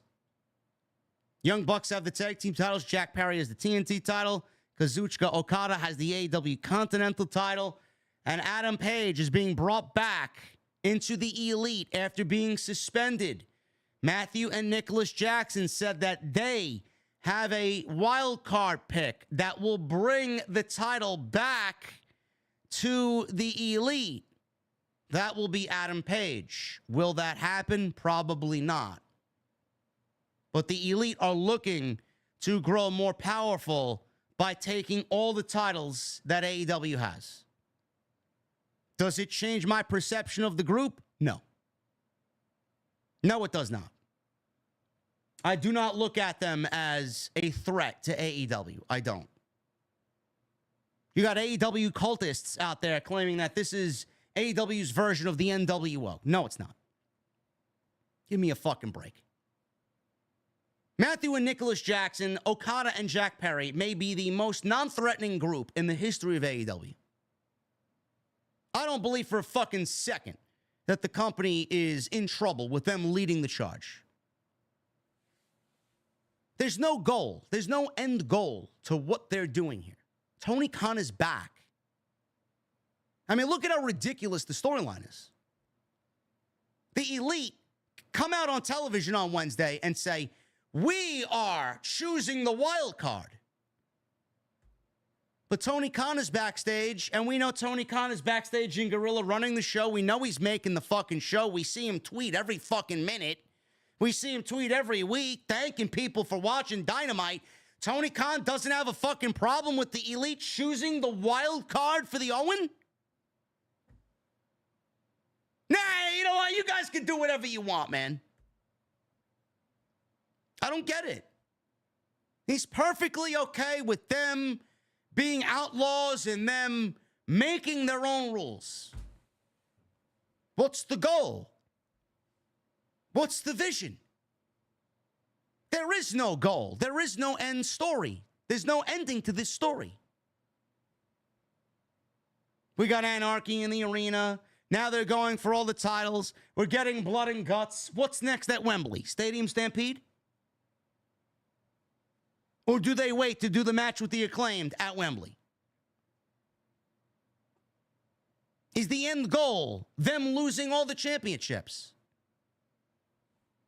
I don't see a fucking threat in the Elite. What should have been their biggest storyline is a fucking failure. I'm not invested in what they're doing. I don't give a single shit what they're doing. Jack Perry's the TNT champion. Great. He adds nothing of value to the overall story being the TNT champion. Jack Perry, I'm a fan of Jack Perry. I think Jack Perry and what he's done to make this shit following the Punk incident his own, I think it's great. He looks better now than he ever's looked. So good for him. Kudos to him. But that doesn't mean the overall look of the Elite is better now with Jack Perry as the TNT champion. It's good for Jack Perry. But for the overall story, it doesn't add a single fucking thing. It don't. And if you think so, if you think it does, you're an idiot. Justice for Takeshita. Seriously. Tony Khan has continuously dropped the ball on Konosuke Takeshita, and he doesn't know how the fuck to use him at all. We don't even know if Takeshita's going to be at Wembley. He's going to be competing in the G1 Climax. It's not even going to be on fucking television. I'd like to see more of Leo Rush. Hopefully we see more of Leo Rush on television. I'd like to see more Mark Briscoe on AEW television in a meaningful way. He's the Ring of Honor World Champion. Nobody gives a shit. How many times has he actually defended the Ring of Honor Championship?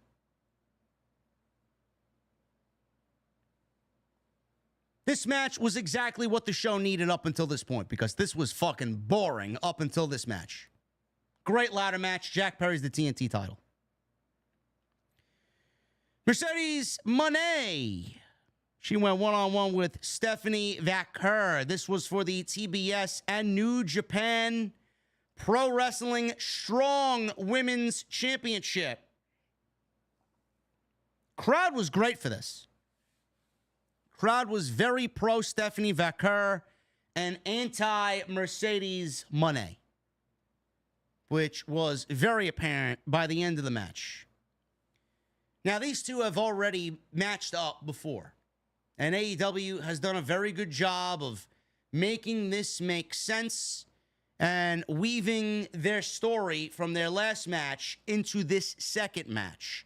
Mercedes has made some appearances for CMLL. She was at Arena Mexico not too long ago. There was a stare down between the two. They sold the match with her appearance there. Mercedes wrestled Stephanie's tag team partner in CMLL Zeuxis, I believe her name was. So they did a very good job of building what they needed to between these two ladies to get to this match. I was very much looking forward to this match because I heard the first match was really good. Big fan of Mercedes. People were telling me, JD, you're going to love Stephanie Vecker. She's got a great look.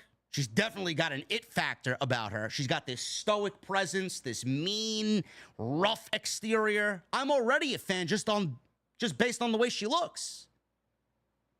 I had no idea what I was getting into when I watched her wrestle. But when I started to watch this match, minute by minute, move by move, I'm like, man, oh man, this woman is fucking great. She is so fucking fluid. She is fierce. She's intense. She made Mercedes look like a fucking amateur in that ring, honestly. She made this match for Mercedes. I thought Mercedes was at least 2 or 3 steps behind Stephanie Vecker tonight. And I take nothing away from Mercedes. She's a very good pro wrestler in her own right. But I honestly feel, and from what I've seen, her match with Willow was very good. Her match with Zeuxis was very good on AEW Dynamite a couple weeks back. She wrestled Sky Blue. You know, she's not really lighting the world on fire yet for AEW. But I feel like Mercedes is relying more on her catchphrases and more on her gimmick and who she is or who she was previously than what she's bringing to the ring. For some reason, the Mercedes character on AEW television is not nearly as must-see as it was in WWE. Now, I mean, it's an unfair comparison because it's WWE's production over AEW's production, but I'm not seeing, the wow factor from Mercedes yet. I'm not. If you are, that's great. Please tell me what I'm missing. But as far as what I'm seeing from Mercedes, it's been basic so far. I haven't seen anything new. It's the same moves, match in and match out. She's got what she's got. She sticks to what she knows, and that's it. I want to see more. I feel like Mercedes right now is coasting. And that's why I say I was more impressed with Stephanie than I was with Mercedes tonight. Now, there is a rumor going around, and Mercedes was interviewed by TMZ, that she has full creative control over what she does in AEW, which, A, I wouldn't be surprised by, and B, man, oh man, Tony Khan, he really needed to back up the Brinks truck to get Mercedes to sign with AEW, because not only did he pay her what she wanted, he gave her full creative control. I don't see Mercedes losing a fucking match in all 3 years. And if she does, it ain't going to be anytime soon. That's ridiculous. Why are you giving someone like that full creative control? Because that worked out so fucking good for WCW. You see what it did to them. That's what the women's division needs? Someone with full creative control? Now, I'll give her the benefit of the doubt because Mercedes has always been about revolutionizing women's wrestling, revolutionizing a division that she's a part of, standing up for the division, putting the division's best interests at heart first before she puts her best interests. But how much can you actually trust somebody when they have full creative control? When you give somebody that much power, you start to slowly see the greed more and more. That's what she told TMZ. That could be true. She could be playing up her character and her gimmick to TMZ, and it's not nearly as bad as we think it is. But that could be a cause for concern. To me, outside the ladder match, I thought this was the best match up until this point. I put this above the Bryan and Shingo match. I thought this was excellent. This will be probably one of the best women's matches all year, and this will be one of the best women's matches in AEW this year. And like I said in the beginning, When Stephanie Vaquer is ready to be on American television regularly, I will be waiting. She is fucking great. I want to see more of her. She's just got it. Whatever it is, I want. As soon as the match started, Vaquer fired off a headbutt before the bell. The referee was going over the rules. This is American rules, not New Japan rules. There will be a 10 count. Both titles are on the line. Vaquer said, fuck this shit. Right at the start, bell didn't even ring. She headbutted Mercedes down. Monet answered with a springboard monkey flip. Both ladies shredded pin attempts. They collided in the center of the ring. Monet with a double springboard arm drag, which is something that she's made very ordinary in her matches. That did not take Stephanie long to answer back. She answered back with one of her own. Monet tried a crossface. Vaquer bailed, and Monet met her with a baseball slide head scissor. Meteora back inside by Mercedes, but Vaquer went outside, this time blocking a DDT, driving Monet back first into the edge of the ring. Soul food and a diving knee from Stephanie sent Monet to the outside, where Vaquer hit a top rope cross body.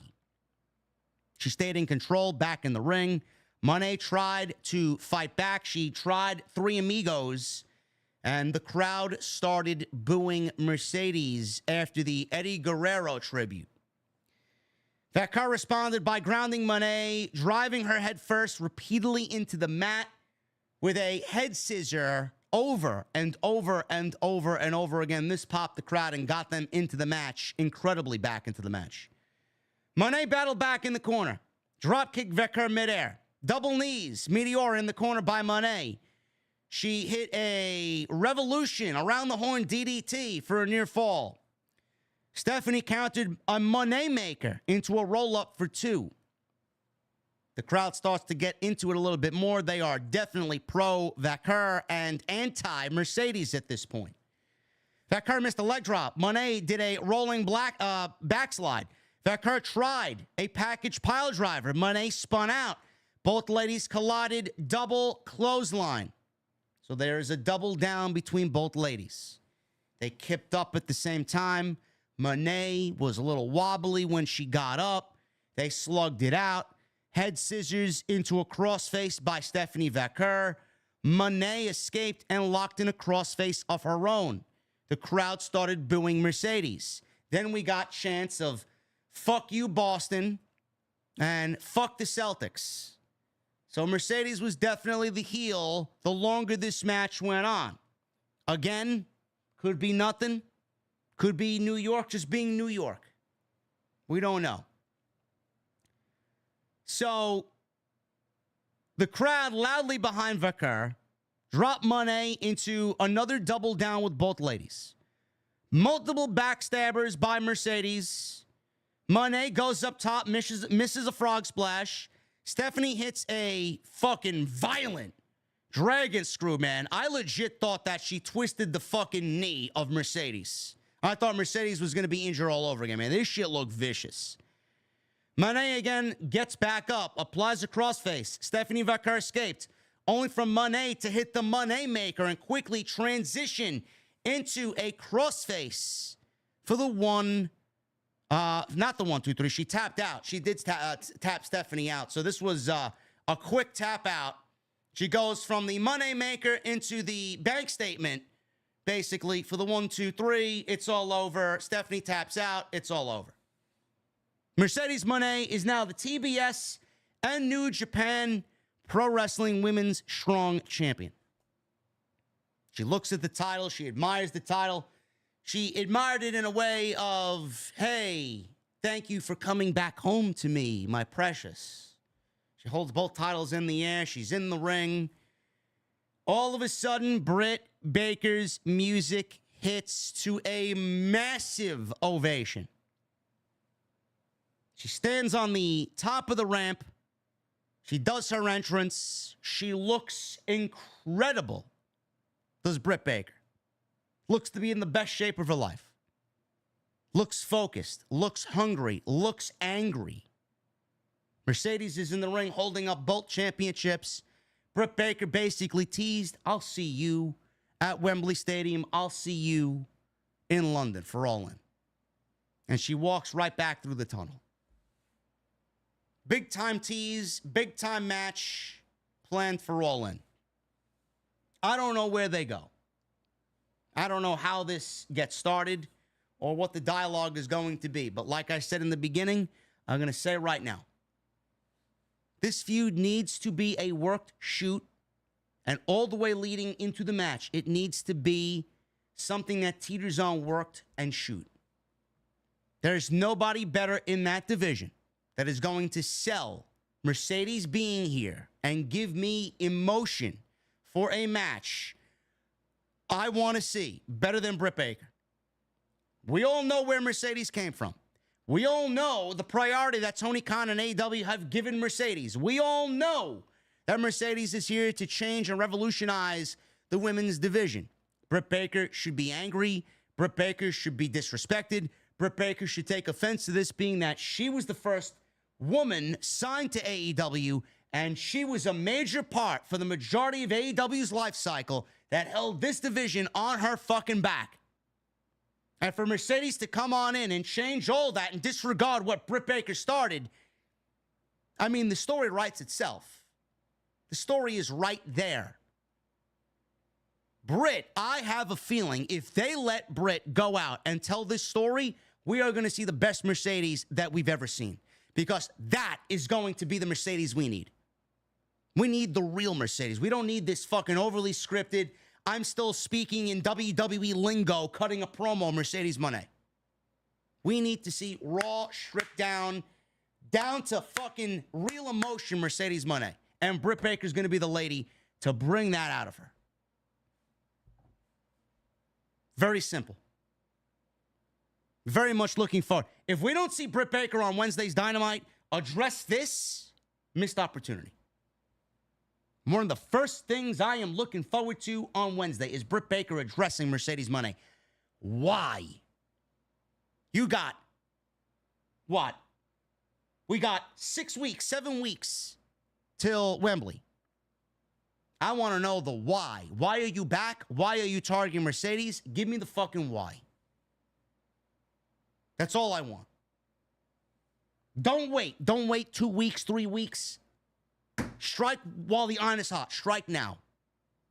Wednesday. Very much looking forward to seeing what Britt's got in store for Mercedes. This was a great match.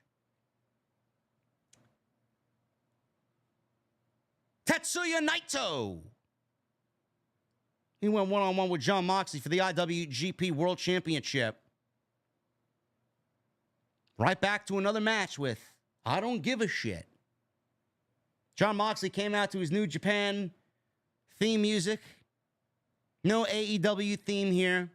Red Shoes was the referee for this match. Good to see Red Shoes in there. This was pretty predictable as how this was going to end up.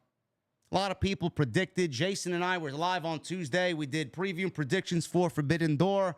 Jason predicted that Naito was going to win the IWGP World Heavyweight Championship. All signs pointed to that, and that's exactly how this ended up. I just don't care. I don't care. I thought the match was all right. Crowd didn't really seem that invested in it. How many of us really knew the entirety of the story coming into this? Fine match. Just didn't give a shit. So we'll pick it up. Naito speared Moxley into the ring attendant barricade. Naito hit a stalling neck breaker. Stayed in control. Naito wanted his signature corner hurricanrana. Moxley countered into a powerbomb for a near fall. Naito fought back with some stiff elbows. Moxley tried applying a rear naked choke. Naito countered into Destino. His finish. Naito tried another, but this time Moxley turns it into a paradigm shift. Double down between Moxley and Naito. Big slugfest back and forth. Naito hit an enziguri to the face. Moxley was there to turn him inside out with a big King Kong lariat, followed with a Death Rider. Near fall for Jon Moxley. Moxley wanted the 3. He stalked Red Shoes. Moxley grabbed the chair. Red Shoes again took it away before Moxley could hit a Death Rider through it. Naito seemingly countered Death Rider into a Destino. Followed up with a Brainbuster and a proper Destino for the 1-2-3. Jon Moxley takes a rare loss. Loses the IWGP World Championship. The title's back in New Japan. And finally, New Japan gets a solid victory here on this show. And we have Naito becoming the IWGP World Champion once again. I believe they said he was the 7th IWGP World Champion under this new championship design. So, he is the champion. He won the match, won the World Championship, and Moxley, again, like I said, suffers a rare L. Don't give a shit. What is Moxley doing at All In? That's a good question. I have no idea. No clue. Main event.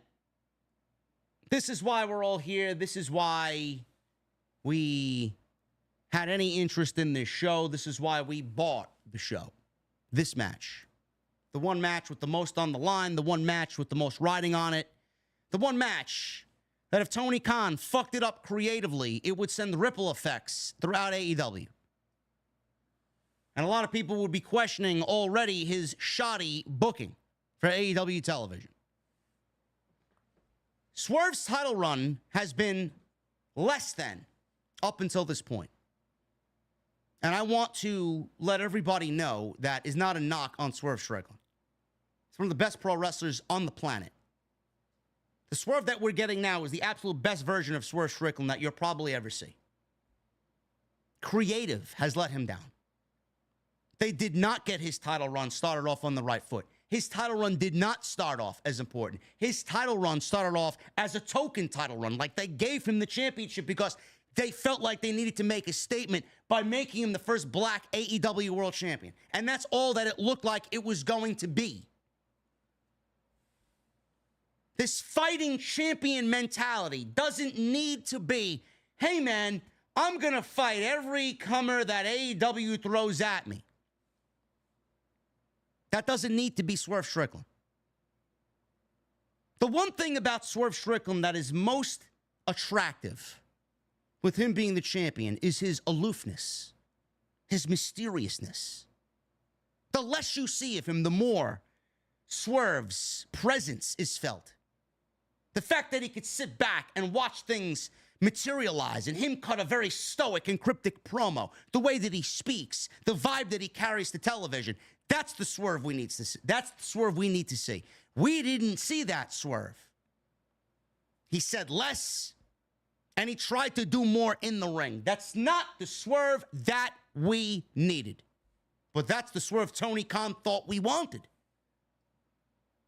How many AEW World Champions have gone the way of fighting champions? Why can't you be a fighting champion while also not being shoved down our throat every fucking week? We don't need to see Swerve against Kyle Fletcher. We don't need to see Swerve against Roderick Strong. We don't need to see Swerve against fucking Gates of Agony. We don't need to see Swerve against Brian Cage. We don't need to see Swerve against these fucking random nobodies. At that point, I felt like AEW was just trying to make a statement by padding Swerve's title win at Dynasty. Padding his reign. And then the mentality in the fan base is like, well, Tony Khan's only giving him wins because look at the match they made for Forbidden Door. Will Ospreay's the new flavor of the month. This is setting Swerve up to be a transitional champion.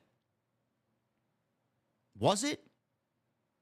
That would be fucking stupid now. What a fucking slap in the face that would be. Now, I want to give Tony Khan the benefit of the doubt. I don't think he was ever going to take the title off of Swerve.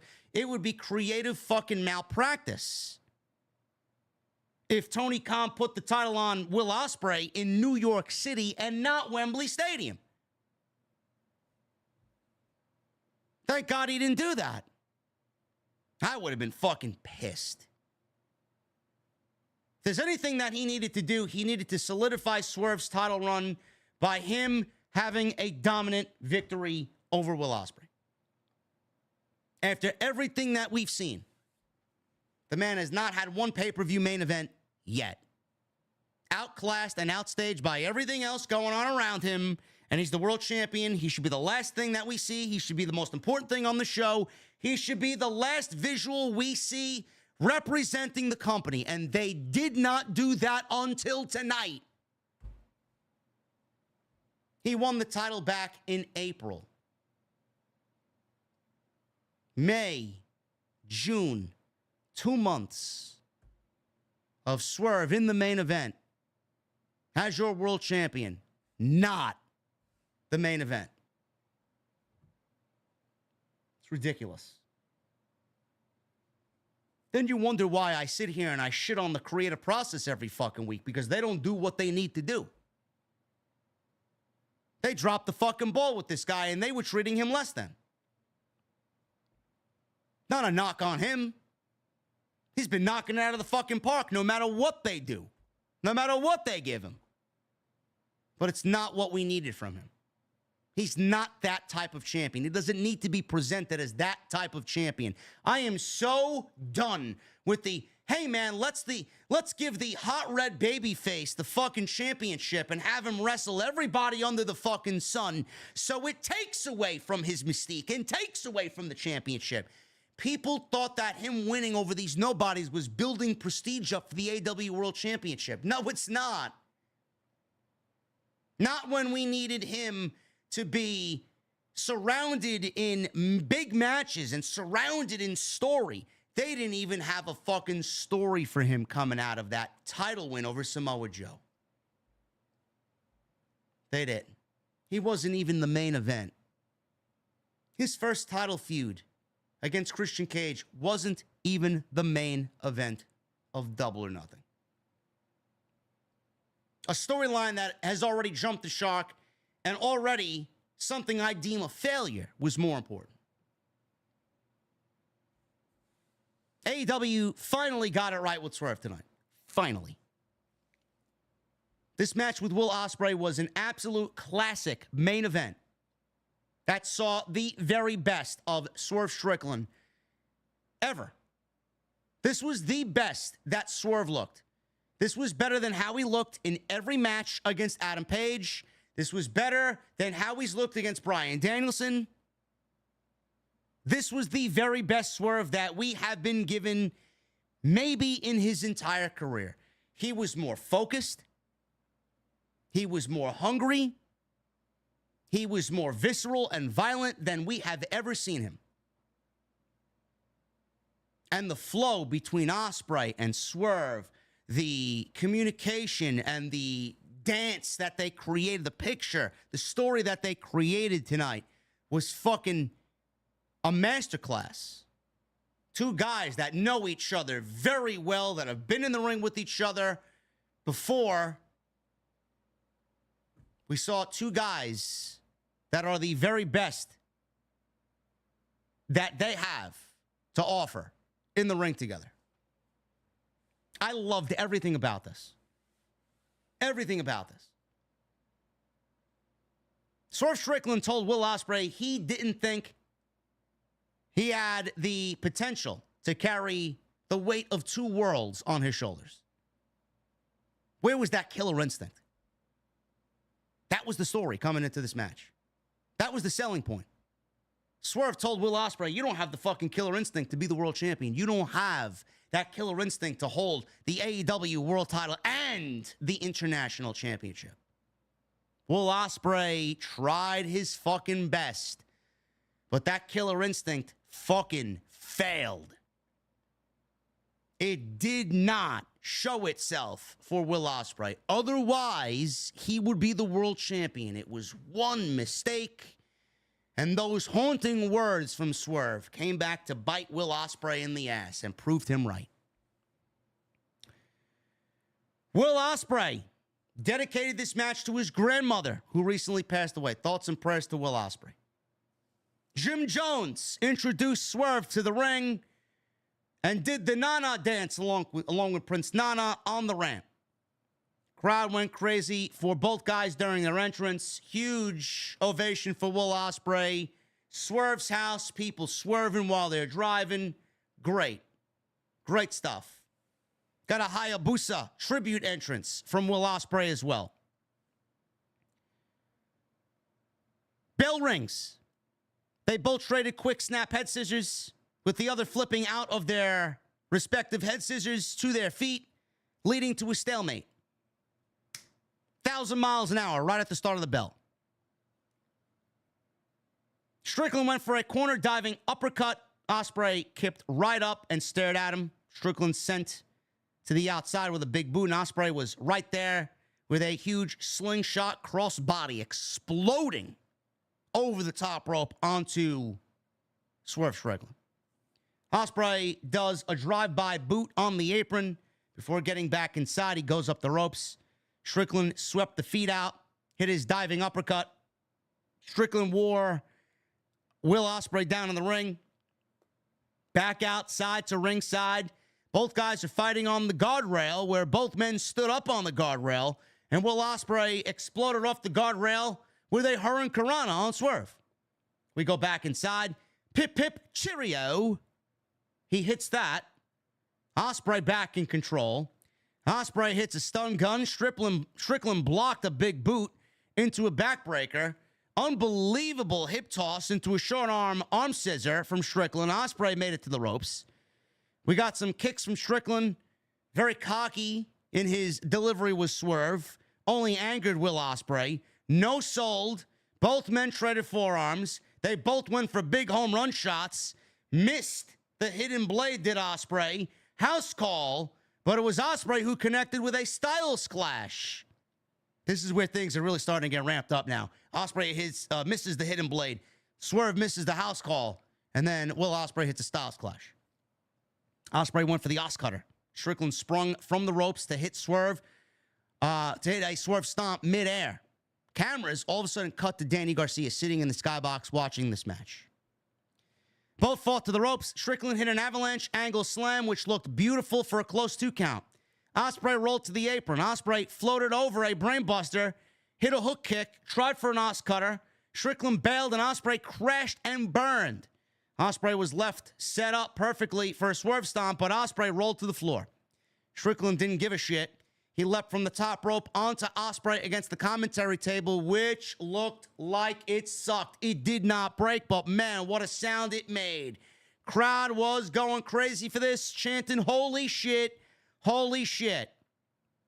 Strickland wondered what he needed to do to end it. He opted to go back to ringside, hit a pile driver on top of the guardrail. That's it. Commentary's like, that's it. Get him in the ring and pin him. Back inside, Swerve hits a sit-out reverse DDT. Ospreay kicks out. Strickland took way too long for a Swerve stomp. Ospreay crotched him, hits a springboard avalanche Os Cutter, followed by a regular Os Cutter for a 2 count. Ospreay signaled for hidden blade, but Strickland got the forearms up and blocked hidden blade. Multiple hook kicks from Will Ospreay. Missed another Os Cutter, this time with Strickland wanting to snap the arm, but Ospreay pulled him into a pin for a 2 count. We got a proper Os Cutter here. Connect.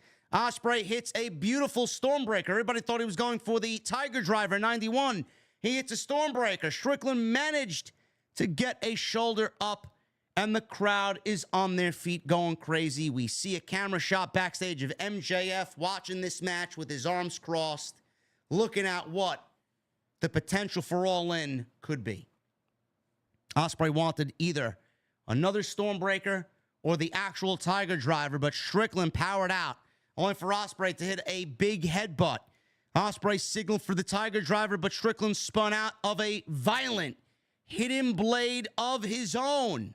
So he nails Will Ospreay with his own move, and he delivered a better hidden blade than Will Ospreay.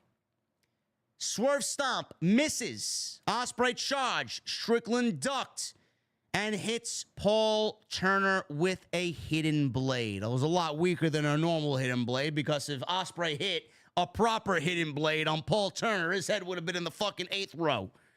So the referee is out. I'm sitting there like, oh shit, what's going to happen? Are we going to see someone come in and fuck this thing up? All of a sudden, with no official, we see Don Callis come out of nowhere, and he gives Ospreay, or at least tries to give Ospreay, a screwdriver.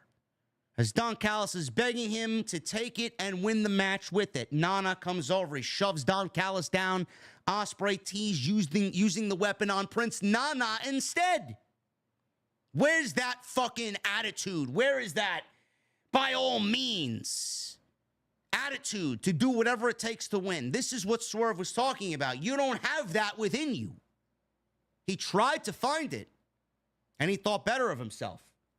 He was about to stab Nana with the screwdriver, and he looks at it and throws the screwdriver away. He thought better of it. Ospreay slid back into the ring. He ate an absolutely brutal house call kick before Swerve hits a Swerve stomp. Aubrey Edwards, she comes on, and Swerve is motioning, come on, with the referee to come on in. Aubrey's in there. 1, 2, and Swerve kicks out. Swerve snaps the arm. Another house call. Ospreay kicked out again. I'm like, they're going to give this shit to Will Ospreay. They're going to give this shit to Will Ospreay, man. They had him kick out of Swerve's biggest moves multiple times. Ospreay gets to his feet.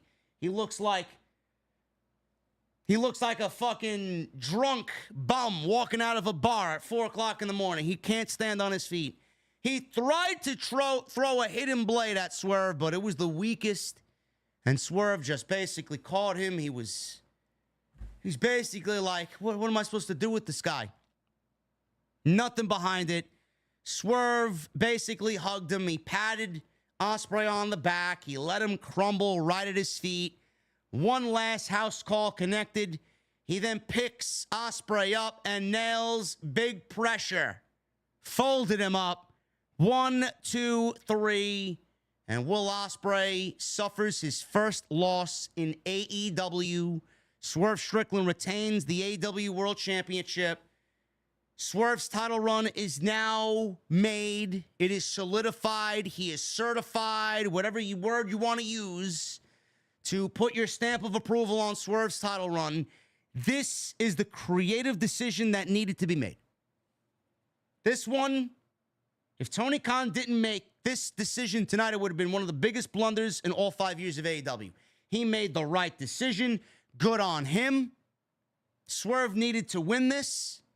Will Ospreay suffers absolutely nothing in defeat because he's going to Wembley and he's probably going to beat whoever he wrestles.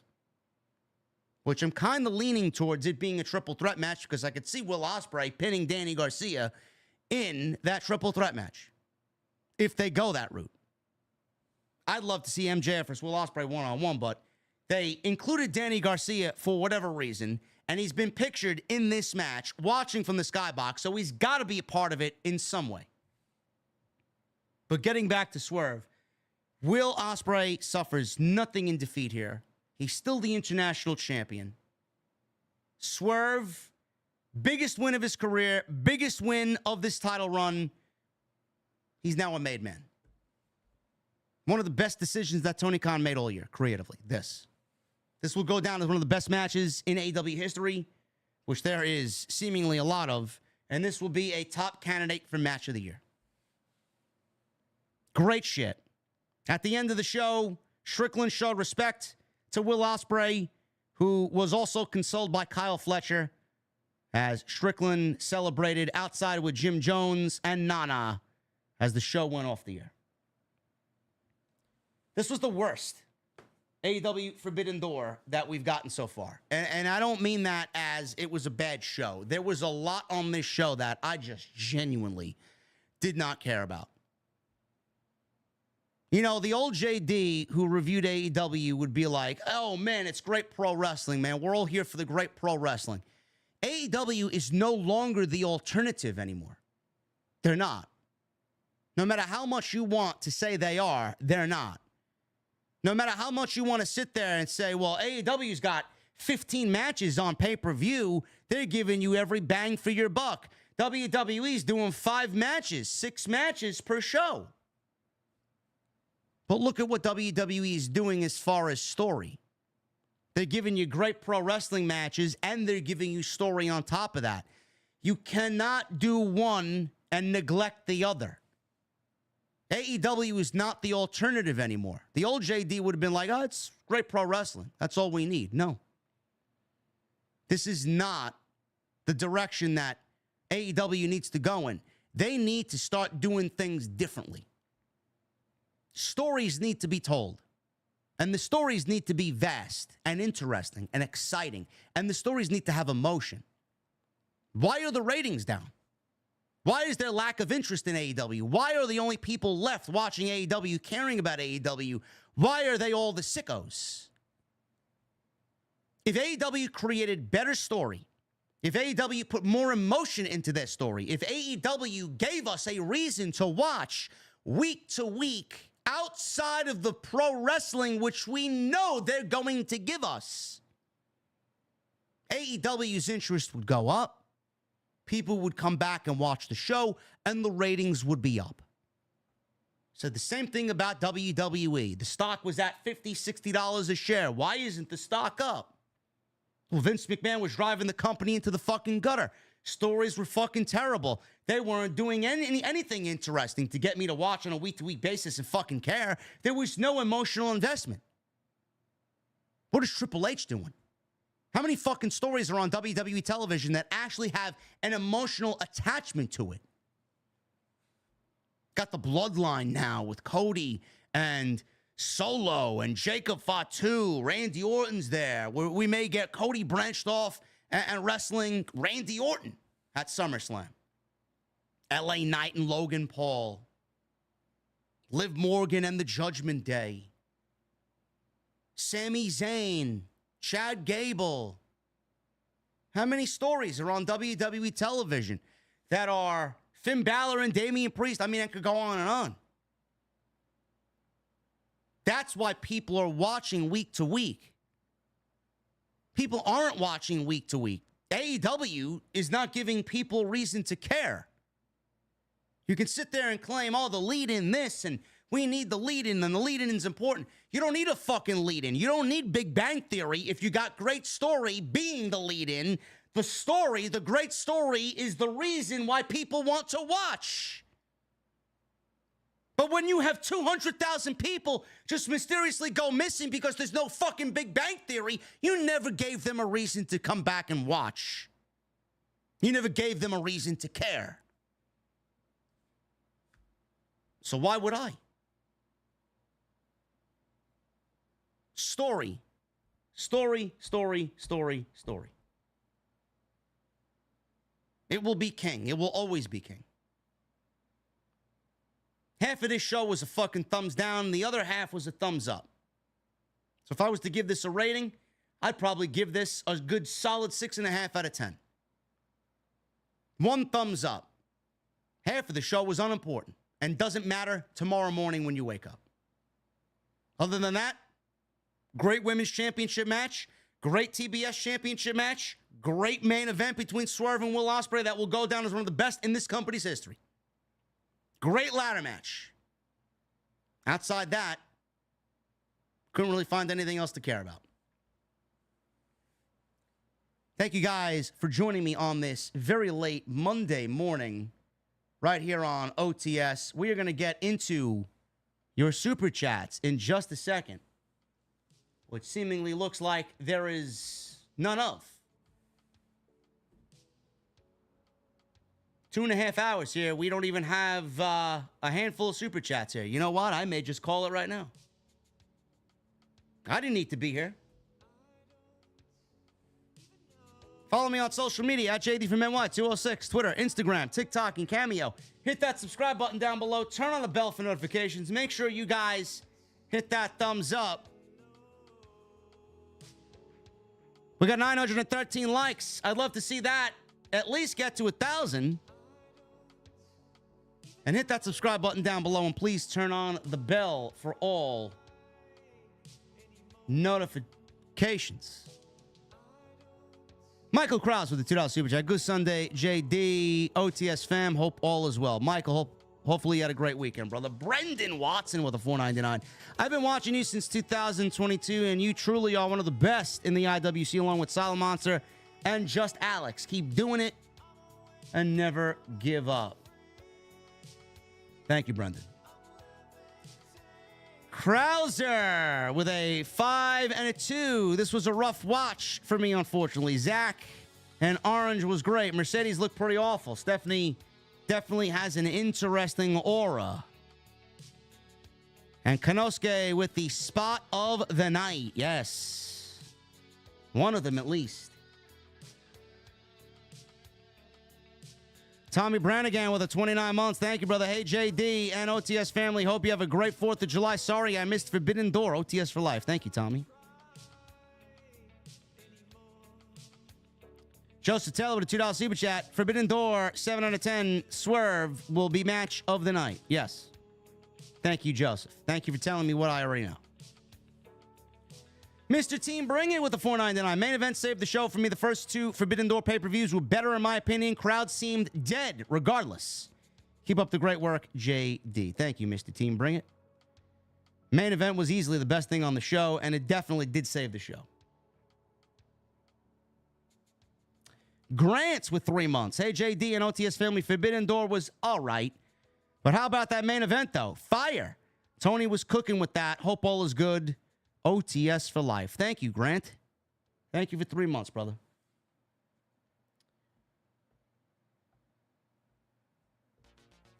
Francis Loop with the $2 super chat. No message. Thank you, Francis. Frank Morano with the 2. Give me Stephanie Vacar every week. Holy cake. Oh, yeah.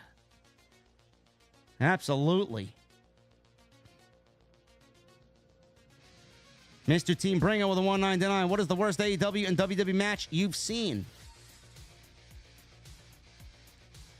Probably something Nightmare Collective related in AEW. Where that chainsaw fucking Michael, who was that? Michael Myers coming out. That was definitely their Miz and Damian Priest zombie moment. Which may actually be one of the worst matches in WWE history. So there you go. Ben Callanan with a 3 months. 3 months with the best in the IWC. Thank you, JD. Ben, thank you for being here for 3 months, brother. Black Wolf Inc. with a 5. Was live at the show tonight and genuinely enjoyed the show. Also, check your Twitter because I sent you a picture of someone I ran into at the show. I will do that, brother. Demeter Fried Chicken with a bit of pepper bullion with a $7.99. MJD, what's up, bruh? What you drinking? I got a lime soda with 2 shots of vodka, rum, bourbon, tequila, whiskey, gin, and some herbs and spices. I'm sober. Oh, it was Leatherface. Thank you. Leatherface. Yeah. Hollywood guy. Demeter, you're a fucking crazy son of a bitch, bro. Hollywood guy with a 5. Too bad to hear about Dijak. He wanted to leave WWE, so he got his wish. So sad. Apparently, he was backstage at Forbidden Door tonight. And Demeter Bull.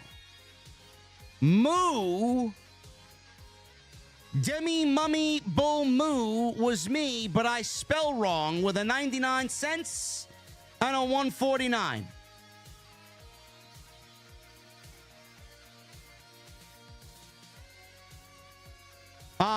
Ex-Cali Kid with a $2 super chat. Still bumping Dr. D's music, huh? Yeah. Yeah, I am. Mike Witt with a $5 super chat. Why didn't TK wait till All In to book this match? In my opinion, Danielson versus Ospreay was better than Swerve and Will. What does Will and Swerve do in Wembley? I just told you. Swerve will be wrestling Hangman, and Will Ospreay will probably be in the ring with MJF or a triple threat match with MJF and Daniel Garcia. Because otherwise, I don't know why Danny Garcia is just going to be involved in this and then not be involved at all in.